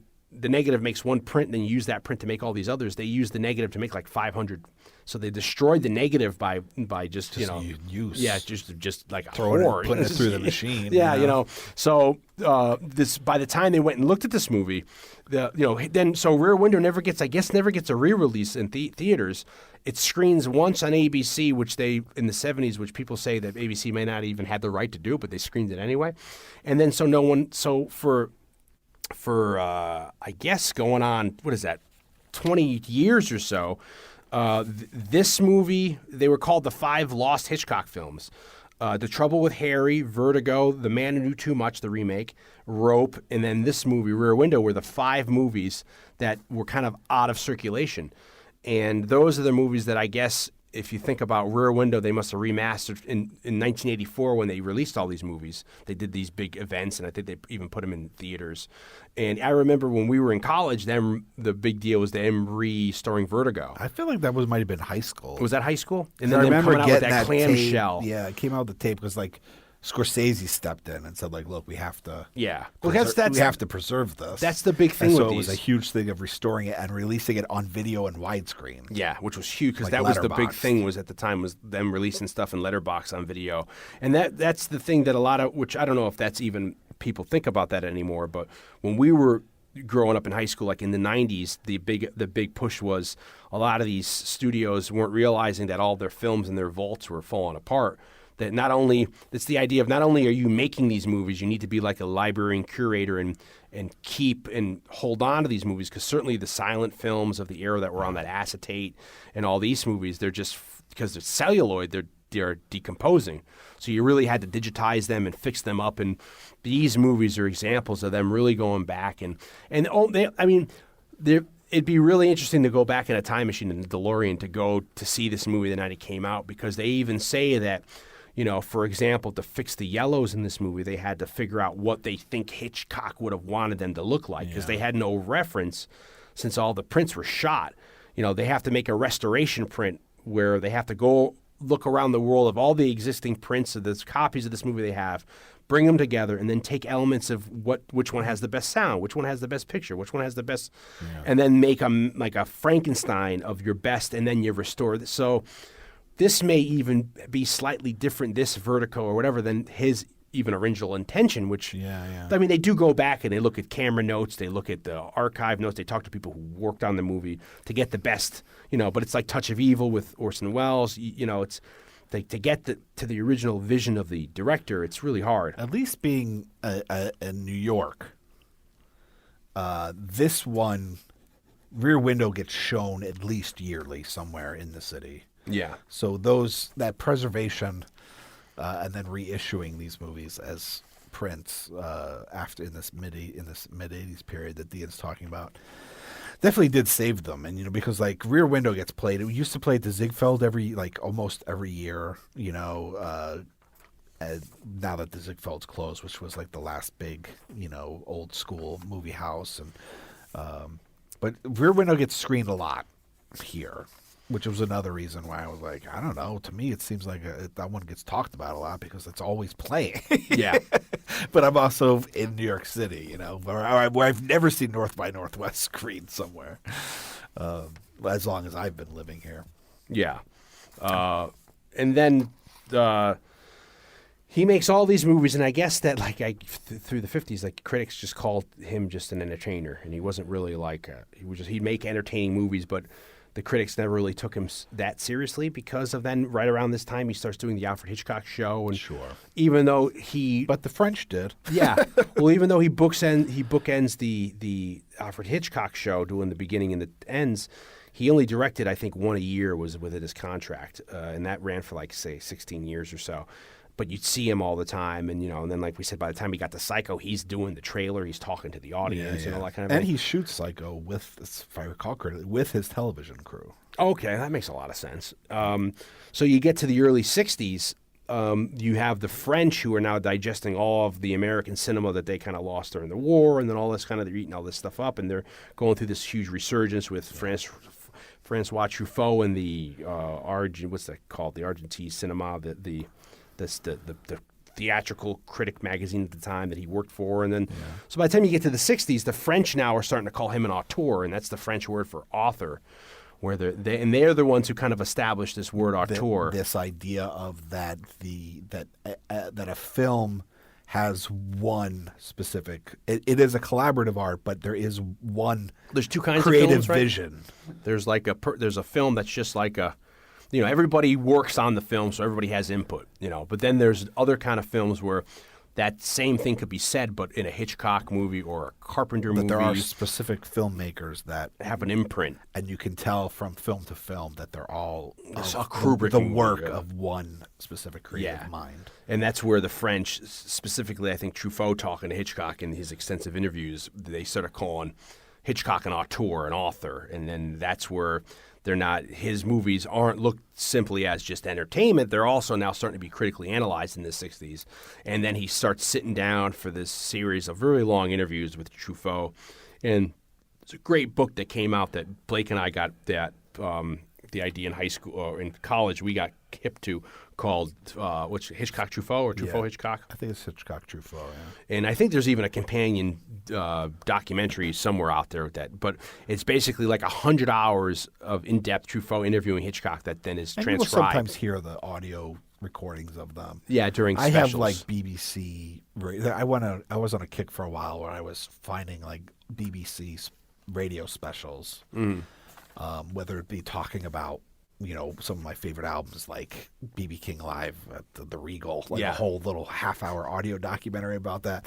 Or I think, talk about it when we did In the Mouth of Madness, where I listened to one about H.P. Lovecraft. But there are like cinematic ones, and so you can find like these radio plays or radio documentaries, and just the audio of these interviews that Truffaut did. Not just in print, but it's Truffaut talking through a translator. So it's actually the audio of it is a little bit confusing. It's actually better to read it because you're hearing Truffaut talk to a translator talking to Hitchcock talking to the translator. So there's this like in between, and to listen to it, it gets a little confusing. Yeah. But the book is fantastic. Yeah, and then that ends up starting this thing where you have like Peter Bogdanovich interviews Hitchcock in the 70s. Then you have Peter Bogdanovich interviewing Orson Welles, and then this other weird stuff with Bogdanovich, like secretly taping Orson Welles and not telling Orson Welles to do interviews, and this kind of weird, like sketchy shit. But it's fascinating for me to hear these theories about Hitchcock just talking about. We went to film school and we were lucky enough to persuade, like our writing teacher to bring Dick Smith to talk to us. Yeah. Which we did a side cast on when Dick Smith passed away. We did a tribute to Dick Smith. If you want to go listen to that, that's our least downloaded podcast, and that's a really fun story because we get to we talk about meeting the makeup legend Dick Smith. But when you hear you hear someone like John Carpenter talk about going to USC and being in film school there and having lectures with Hitchcock and Howard Hawks, having these people come and talk to them. Well, that's the thing, because in that day, it's like I hear that about Robert Mitchum, or even Vincent Price would go around talking on the art circuit. He would tour like 10 months a year on the art circuit doing lectures. Or Robert Mitchum would go around talking, like in the 70s, that was big, to go around to universities, whoever you liked, and people would hang out and get high with Robert Mitchum because he smoked pot all the time, and then you talk movies. Or Hitchcock would go, so it's like, and then I think it was also, this is a time where there was no internet. There was nothing else out there aside from what you'd see on TV or what you listen to on the radio, and you'd have your records or your cassettes. So if you couldn't find a book on it, there was this other avenue of like people going around, oh, Joe Blow is going to be speaking here, let's go hear them, because that's the only way you'd be able to hear, if you and I are comic book fans, if Stan Lee's going to go be talking, and that's probably a bad example, but if Hitchcock's but he used coming, to in the 70s, Stan would go around and do these. Because there was a lecture would go circuit. to colleges and talk about writing. Yeah, and that's why that's fascinating to me that you're talking to people, Do you remember when your mom was telling us about how when she was in college, she went and saw a lecture by the Warrens. That the couple. How do you remember? Dion, I'm always. That's so weird because she's told me that since. since then, and I thought that was. See, this is because I forget about stuff. I only thought she told me that recently. No. So explain the story. Well, she went and saw a lecture when she was in college by the people that is the couple in Insidious that Insidious is based on. No, Conjuring. Oh, the Warrens. Yeah, the Conjuring. You're right. The Warren guy, the people who did Conjuring 2. Yeah, who did the Amityville. They're based out of Connecticut, and their real house, where you see in the Conjuring movies, where they have like the room with the and this is another thing which I don't like to. Not that I like to talk about, but it scares me that.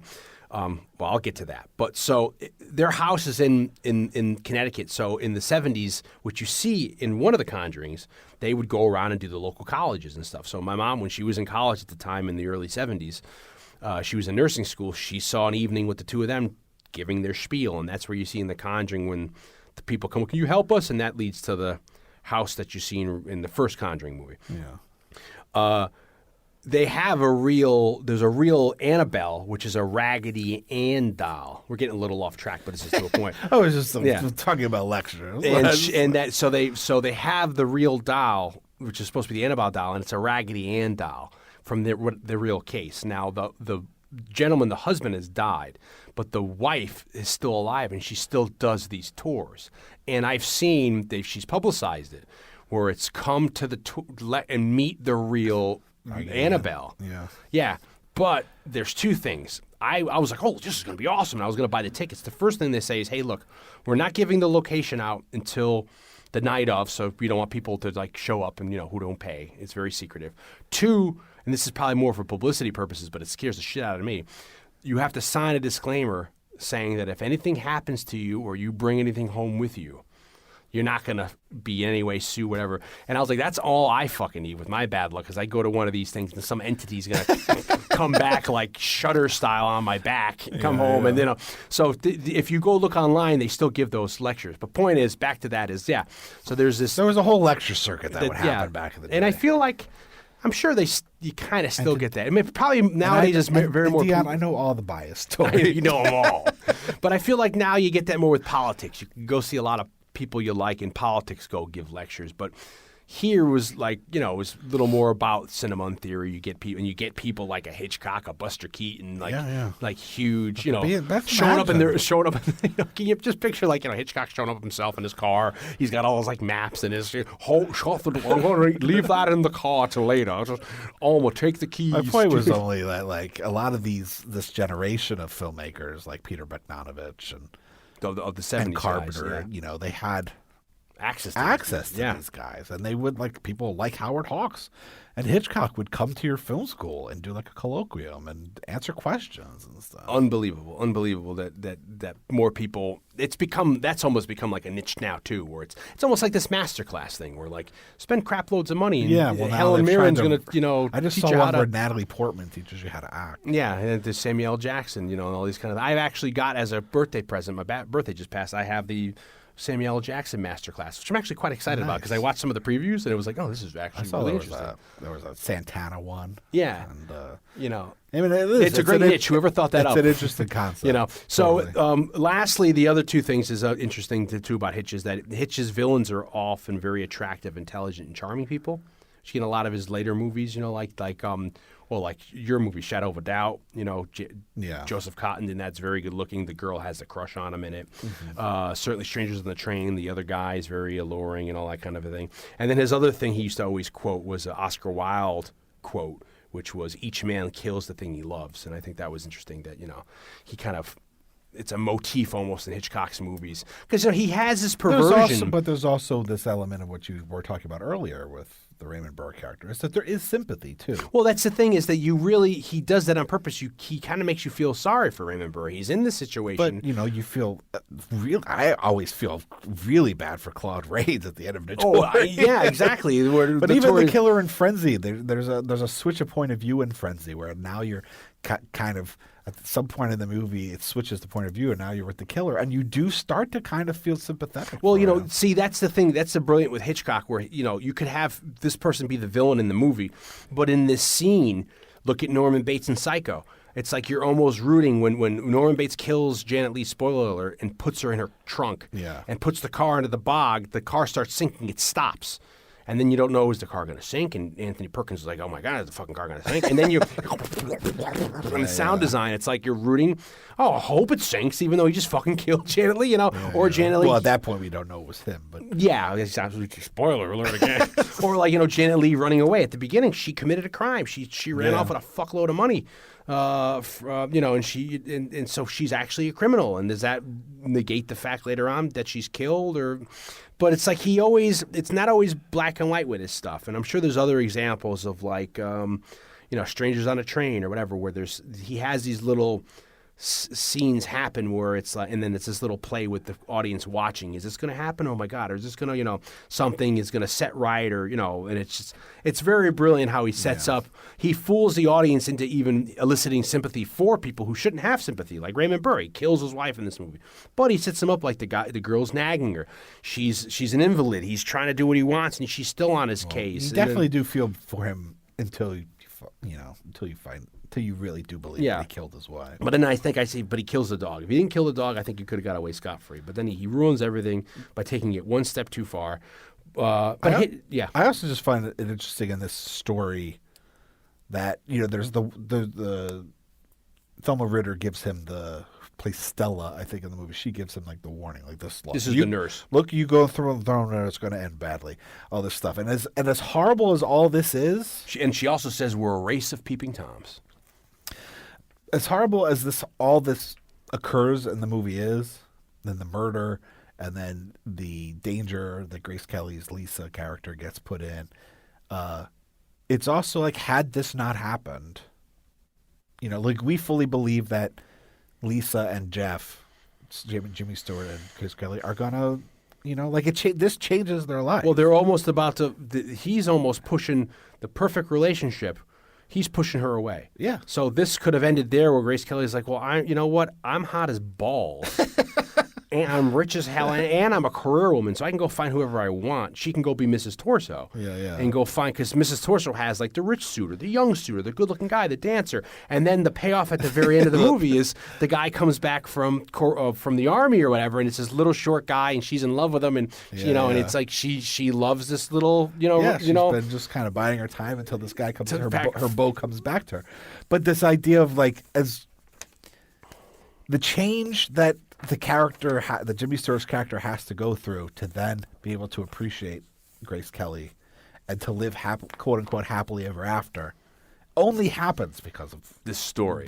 Yeah. Him looking out this window. Yeah. Him viewing something that he thinks is a murder. Him being curious enough in a very giallo type way to be that amateur detective. Yeah. And kind of, because he's stuck in this apartment, calling on his friends, the people he knows, whether it's Lisa or Stella or Tom Doyle, to be like his detectives to go out and find clues. Yeah. If all of that doesn't happen, he very well ends up as Miss Lonely Heart. Yeah, a bachelor, confirmed bachelor. Who, thankfully, Miss Lonely Heart ends up finding love, too, because of the music. She, at the last scene, she's over the composer's house, and she's like, it's a lovely, it helped me out. Music changed my life. Played for me again. And then you have almost the idea that the two of them are going to end up together. And that's something you see in The Trouble with Harry, that the people get together in that little quirky movie because of this body. I mean, and it's funny because, being a voyeur, that's not like, it's not nice. And at the beginning of the movie, you have Ritter, the nurse, saying like, saying, you shouldn't be looking, this is bad.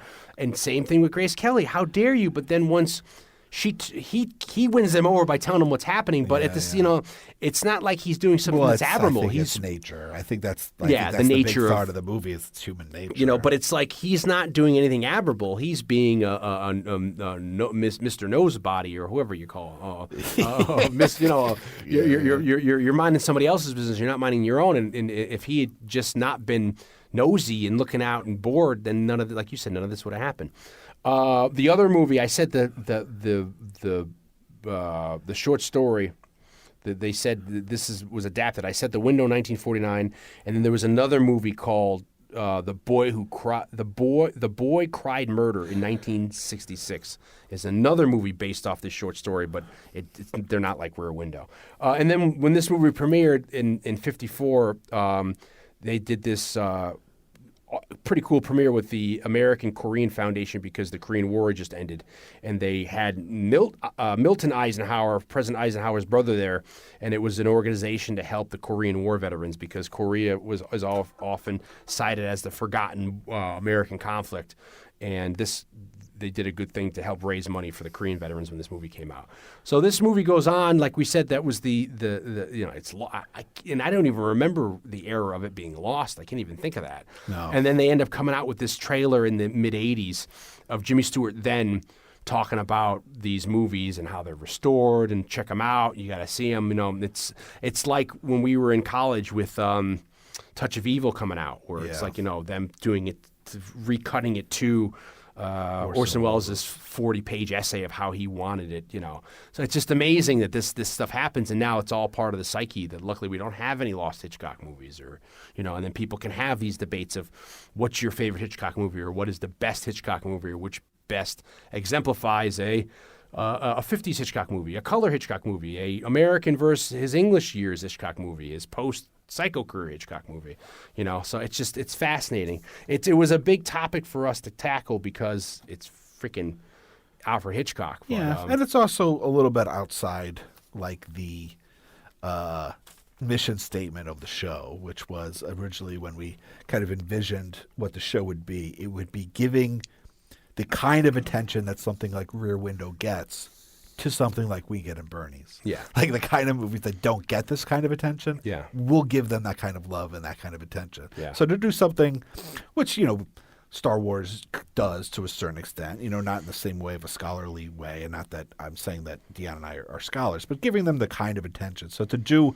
a movie that's considered a Hollywood cinematic classic by one of the great filmmakers of all time is a little bit different than what we normally do. But we've been doing it enough lately where it's kind of getting. But we're going to be 4.5 years into the show or something. At some point, we're going to run out of. Well, we can't run out of the sleepover classics. And also it's and we do have other interests. Yeah, a matter of movies we grew up watching too as well. We grew up with Hitchcock, as we said at the beginning of this cast. So with if it being a Psycho or North by Northwest or a Vertigo, aside from like the B-sides, like The Wrong Man, I can completely see us doing Vertigo, Psycho, North by Northwest, a Notorious or Strangers on a Train, one of those early ones, because they're just they're so good. They're just so part of the fabric of of our growing up, and just it's just there endless amounts of enjoyment.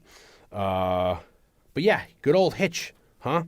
And it's another thing too is his weird fascination with the he almost with fetishes. Yeah. With another conversation for another day with like Jimmy Stewart's crazy Vertigo with him changing the woman to look like the girl. He's you gotta wear the right shoes. I need you to be her a little while. It's like it's almost Hitchcock throwing up on screen the shots of the woman's legs or the shoe fetishes. Yeah. They say there's this whole but this theory that is based on the fact that Grace Kelly got married and left. He got pissed, and and so in a way, Vertigo is about his own weird obsession with her, and also, but prior to this, and trying to make these other blondes into Grace Kelly. Yeah, and prior to that, whether it's conscious for him or not, it's his projecting that. Where prior to this, I think his girl was Ingrid Bergman, and he might have wanted her for this role, but she said no. And then he got Grace Kelly, or no, he wanted Ingrid for maybe Dial M, and she said no to that, and that's why he got Grace Kelly. But that's how he got the idea. She was at the time when he was working with maybe on Notorious with Bergman. She was dating a New York City freelance photog that would travel the world that had an apartment in the city, and that was kind of how he based this relationship in this movie off of Ingrid Bergman, and I forget the guy's name. He's a popular photographer of the era. But yeah, it's his obsession with these women. He gets different ones, Ingrid Bergman or Tippi Hedren, or you have Janet Leigh for a minute, or this Grace Kelly, and I'm sure there's a couple who's in what's her face from Vertigo. It's what's her name? Oh, it's Kim Novak. Kim Novak. It's like he gets these girls, and Tippi Hedren ends up getting hired because he's going to make the woman that plays maybe the sister in Psycho, the one that goes looking for Janet Leigh. Like he has her signed. Yeah. But she ends up getting pregnant before the bird. Oh yeah, and he gets pissed because he's like, why would a girl want to go get pregnant? He says something like that. And so he ends up finding Tippi Hedren from like a soap commercial or something. Yeah, he sees her and he tries to make her into Grace Kelly, which is another story. Which is, part of like the weirdness when you look at Vertigo before that. Like it's just a weird. Vertigo's a very weird movie because in that movie, Jimmy Stewart is working some shit out, and by the end of that movie, he turns one girl completely into a different girl for it's almost Obsession, which is why it's like the movie that the Palma movie Obsession is such an homage to that movie. But it's this idea of the obsessiveness of a man. It's almost like the sex. People have like the sex slave, the dominant passive in relationships with the fetishes, where it's almost like Jimmy Stewart's kind of invoking some of that. Like he's having her blonde her hair or wear this outfit. I bought you. He's telling her, I need you to be, her Kim Novak for a little while. It's like, and then at the end of it, he's like forcing, now you're going to do that, and takes her up, it's like, and then catastrophe happens. So it's so weird his idea with all, and then what he's able to get away with the censors, and what he's able to kind of show because he's Hitchcock, and what he's able to get away with. And then at the same time, he's doing all this with these blondes. You have the next movie after Rear Window, which is The Trouble with Harry. It's Shirley MacLaine's first movie. She's like 19 or 20 in it, and she looks like she's got that young little boy haircut, very short hair. She's got brown hair, very different from his blondes of the era. So he's doing these other movies in between, which are maybe they're not so much revolving around the starlet that don't look anything like these platinum blondes that he kind of like has a fascination about. Yeah. And I guess even later on when you get into is it Julie Andrews is in what, Marnie? Is that Julie Andrews maybe? I forget what she looks like in that, but he has an arc of what he's looking for. And then and also because he's quite perverted. And have you and I had this conversation off mic or maybe on mic where if you look at if he were making movies now, they'd probably be much more different. Like he'd have, doesn't he have nudity in? He has nudity in one or two of his movies when he's able to. Yeah, well, people attribute like that he was able to, the artisticness of him was be able to do like the shower scene in Psycho that way. And the fact of the matter is people that know him, including I think his daughter, said like, look, if he could have done what he could do. He'd have nudity or whatever. He would have done it that way. Like he would have had like gory... But he just had to say, there would be nudity. It's just that they weren't allowed to do it then. He would have went for it. Yeah, it's his fascination with like normal life, being upset in whatever way, witnessing a murder, being privy to a murder, or being mistaken identity. It's just which goes into our argument of that. Some of the best art comes out of restriction. Yeah. That he wouldn't have done the shower scene that way. Yeah. Had he been able to show a nude woman getting stabbed to death. And he says that one of the reasons why he had that in black and white is that he thought censors wouldn't allow him having all that blood down. So that's why he uses like chocolate syrup and then you never see the stab wound. It's all kind of, you hear the noise and you see her trying to get away from the blade and the blade coming down, much like in Texas Chainsaw Massacre, him, Leatherface, putting the girl on the hook. People say they see her sitting on the hook, but it's just it's a shot change, and you see her, coming up. So it's interesting that if he was out today and he had carte blanche on what he wanted, how dirty would he go, or how gory would he go? So it is fascinating that because of the restriction of the censors, the Hays Code, the MPA, MPPA, or MA, whatever it is, that he's able to, because of what he can't do, he does it in different ways. So it's but does end up getting away, like you said, with a lot that maybe... I mean, especially to catch a thief, there's some racy dialogue, or I forget, there's some instances there where her and Grace Kelly and Cary Grant are going back. It's like, what they're talking about. Well, even in this movie, there's the idea of she's going to spend the night, and he has to okay it with his landlord.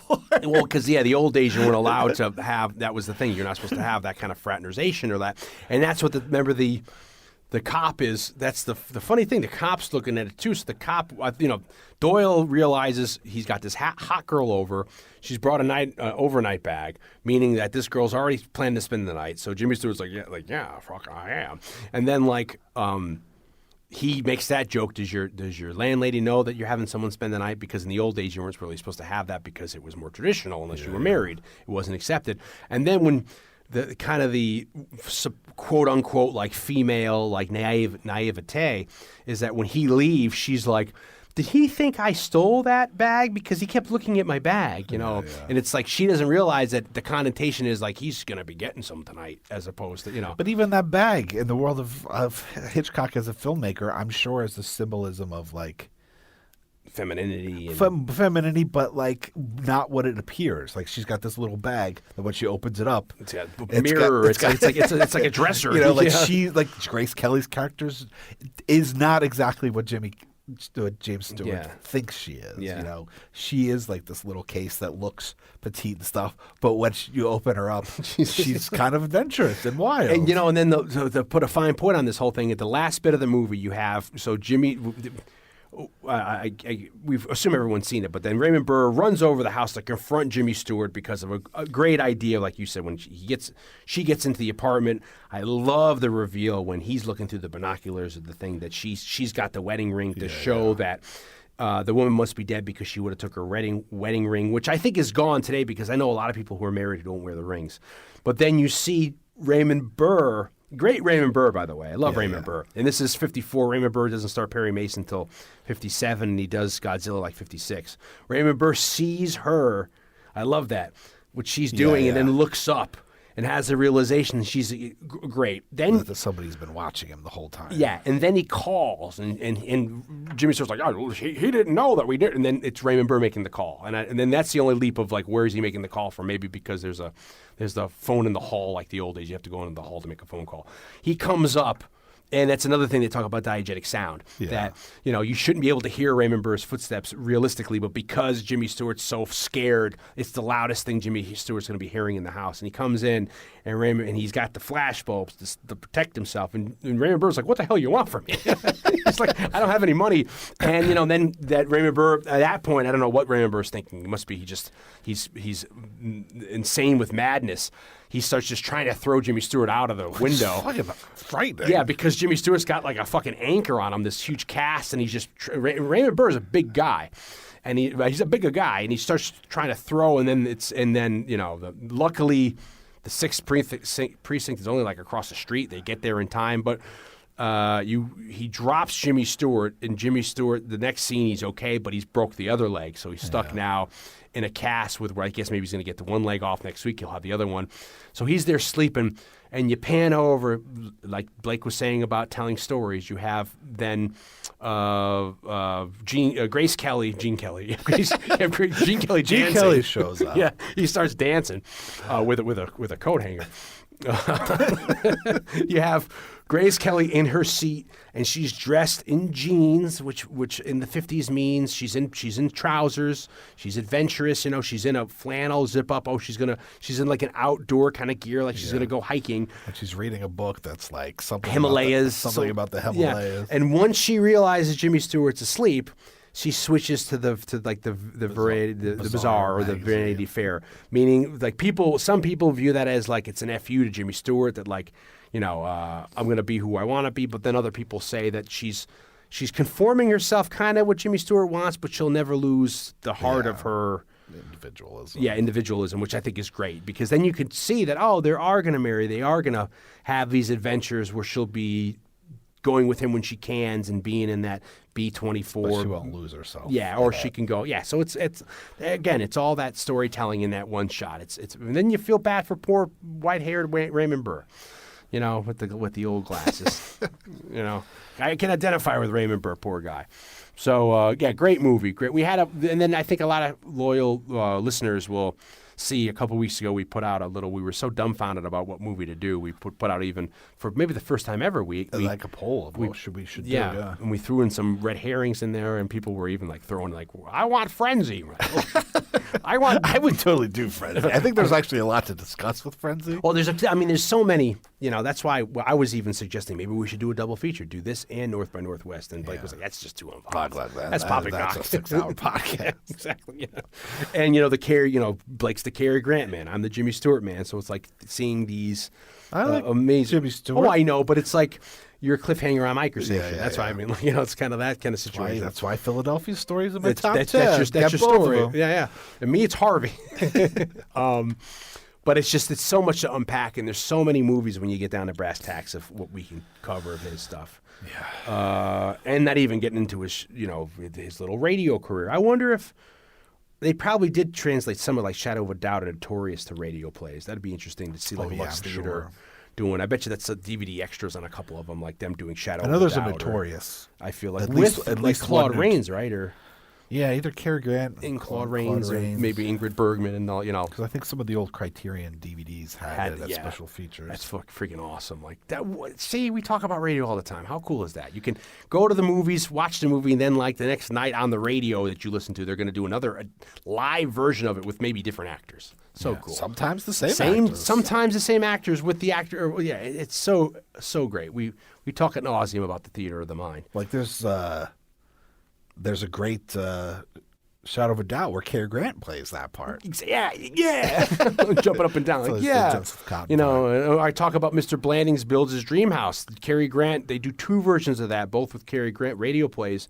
One is with Ira Dunn, and one is with the woman he wanted that they couldn't cast in the movie. The original casting choices, his wife, is in that version. So it's so cool. Or Shop Around the Corner. It's it's not Jimmy Stewart in the role. It's Hume Croman or what's his Tom name? Hanks. It's Tom Hanks and playing just opposite Jessica Tandy. Who would have known? We should start. You know, what we should start doing start completely lying to people and be like, so it's Morton Downey Jr. playing the role as Arbogast. Just start coming up with this crazy stuff. Anyway, but yeah, check us out on where you get your podcasts. You can find us on iTunes and all those other places. Check us out on social media. We're all around the block on Facebook, Instagram, and Twitter. Like us, retweet us, interact with us. You can message us, send us suggestions. The show was called Saturday Night Movie Sleepovers, not Saturday Night Sleepovers. We just had the blessing of being name dropped on Gilbert Gottfried podcast. and I've already had. This is a little because this podcast, of course, drops a little later than when we've recorded it, but I've had people already telling us that they've heard the advertisement on the Gilbert Gottfried podcast, and they do a great job. But they say it right the first time, Saturday Night Movie Sleepovers, and the second time they get so zealous and say it so quickly, they just say Saturday Night Sleepovers. That happens a lot, though. Even the CLNS Media. Network had us wrong for Saturday a Night while Sleepovers, and my there's mom some can't other figure it show out. that's getting a lot of attention called Saturday Night Sleepovers. And speaking of CLNS Media Network, you can check us out there, CLNS Media Network. You can check out that channel. They have a lot of great stuff there, and you can find us there and a lot of other podcasts and sports-related stuff, a lot of Boston-centric related stuff, CLNS Media. You could check us out. Like I said, we have our own website, Saturday Night Movie Sleepovers. We can get a lot of extras or read about us. We're on all the social medias. We like people interacting with us and talking about the movies and giving your opinion. If you enjoy the show and you listen to us through iTunes, please consider rating and reviewing the show because that helps helping out. Yeah, that ends up helping us getting recommended to other listeners. Yeah, if you like this, you may like that, So that also helps us get new listeners. And as we always say, please tell a friend. Let people know if you like this podcast, you're into it. Tell people who may not necessarily know because we're trying to get a lot of. We feel like we're losing. At the very least, we've plateaued. Yeah, and we can't figure out why because sometimes movies we think that are okay, we knew coming out of the gate the Iger sanction wouldn't be doing gangbusters, but other movies we think we thought Willow would really. Yeah, we thought Willow was going to be slamming out the open standing room only. But many of you have not listened to Willow. How dare you sons of bitches! But I don't know. We don't even figure out how some of our number one movie still stays number one and still goes because people are still finding it. And then are they going through our catalog or are they just searching hashtags? We can't. It's a mystery. Yeah, God we're only still knows. Trying to grow. We appreciate That's all the of point. you. Yeah, we appreciate every one of you. So if you want to do your duty for us, we don't charge anything for this podcast. We always say yet. We always say please till we sell out. We always say please support your local podcasters like us. Buy our books. Mine's Blood in the Streets. Blake's is Scored to Death. And tell people about this podcast. Help us get the word on the street. My book, Blood in the Streets, it's a fiction, crime, historical fiction, is available on Amazon, paperback, audiobook, and ebook. Blake has Scored to Death, which is also available in print, but also has a podcast. Which, by the way, this is going to date this episode a little bit, and I won't spend too much time with this. But like my book, Scored to Death, like my book when it came out in 2016, Scored to Death, the podcast, is nominated for a Rondo Award. Yes. So Rondo Hatton. So please, Dion and I need a little Rondo Hatton bust. Because nobody loves Rondo Hatton quite as much as we do, except for maybe Gilbert and Frank on Gilbert Gottfried's podcast. Which I've learned, So if you can, please consider, if you have the time, voting for Scored to Death, the podcast at the Rondo Hatton Awards. I think you can go to rondoaward.com/blog to see the entire ballot and how to vote, instructions on how to vote. And Scored to Death is nominated, I believe, for category number 20, Best Multimedia Site for 2018. And I believe voting ends around April 20th. So we're going to put a link in. We don't have a whole lot of time left, but if you go to our really website, use the support. Yeah, go to Saturday Night Movie Sleepovers for when this comes out, when you're listening to this, and we'll have a link in the posting for this podcast of a link to send you to be able to vote. Also, our social media, like @Scored to Death on Twitter and on Facebook, the information. So Blake's got the book that came out that's available on Amazon. Blake's working on sequel to book. Blake has the podcast on Scored to Death, which and I also have Cuts from the Crypt through the Damn Fine Network, where I play horror movie music, which is awesome. Which comes out once a month. Which is a monthly podcast I do, which is I've been having a lot of fun doing. Playing a lot of music from my personal archive. Basically, Blake's playing Adrian Barbeau or Clint Eastwood, and I keep calling, play Blisty for me. And he's like, that's not that kind of podcast. And it's him playing a DJ, late night DJ. Yeah, I get to play music from my... With his radio, from my collection of with your radio voice, you know. Welcome back to here we are again, and check out his podcast and check out our books and our stuff. And as you know, this is the last week, the last one in March. Before you know it, April's coming, and I don't want to boast. But we've got a very exciting theme. We've got plans. We've got some plans both for April and then going on into the summer. And as far as even we already have Halloween, kind of an idea between a theme of Halloween. So we've got some very exciting stuff happening in the very near future. So before you know it, spring's going to be here. Spring is already here if you're listening to this podcast. And if this is dating it because it could be 5 years from now you're listening to this. But we'll have a lot coming in the 2019 season, so please stay tuned and spread the word. We got please. Some exciting things happening for the rest of 2019. And we will, as always, see you and hear you or listen to you in 2 weeks. Later.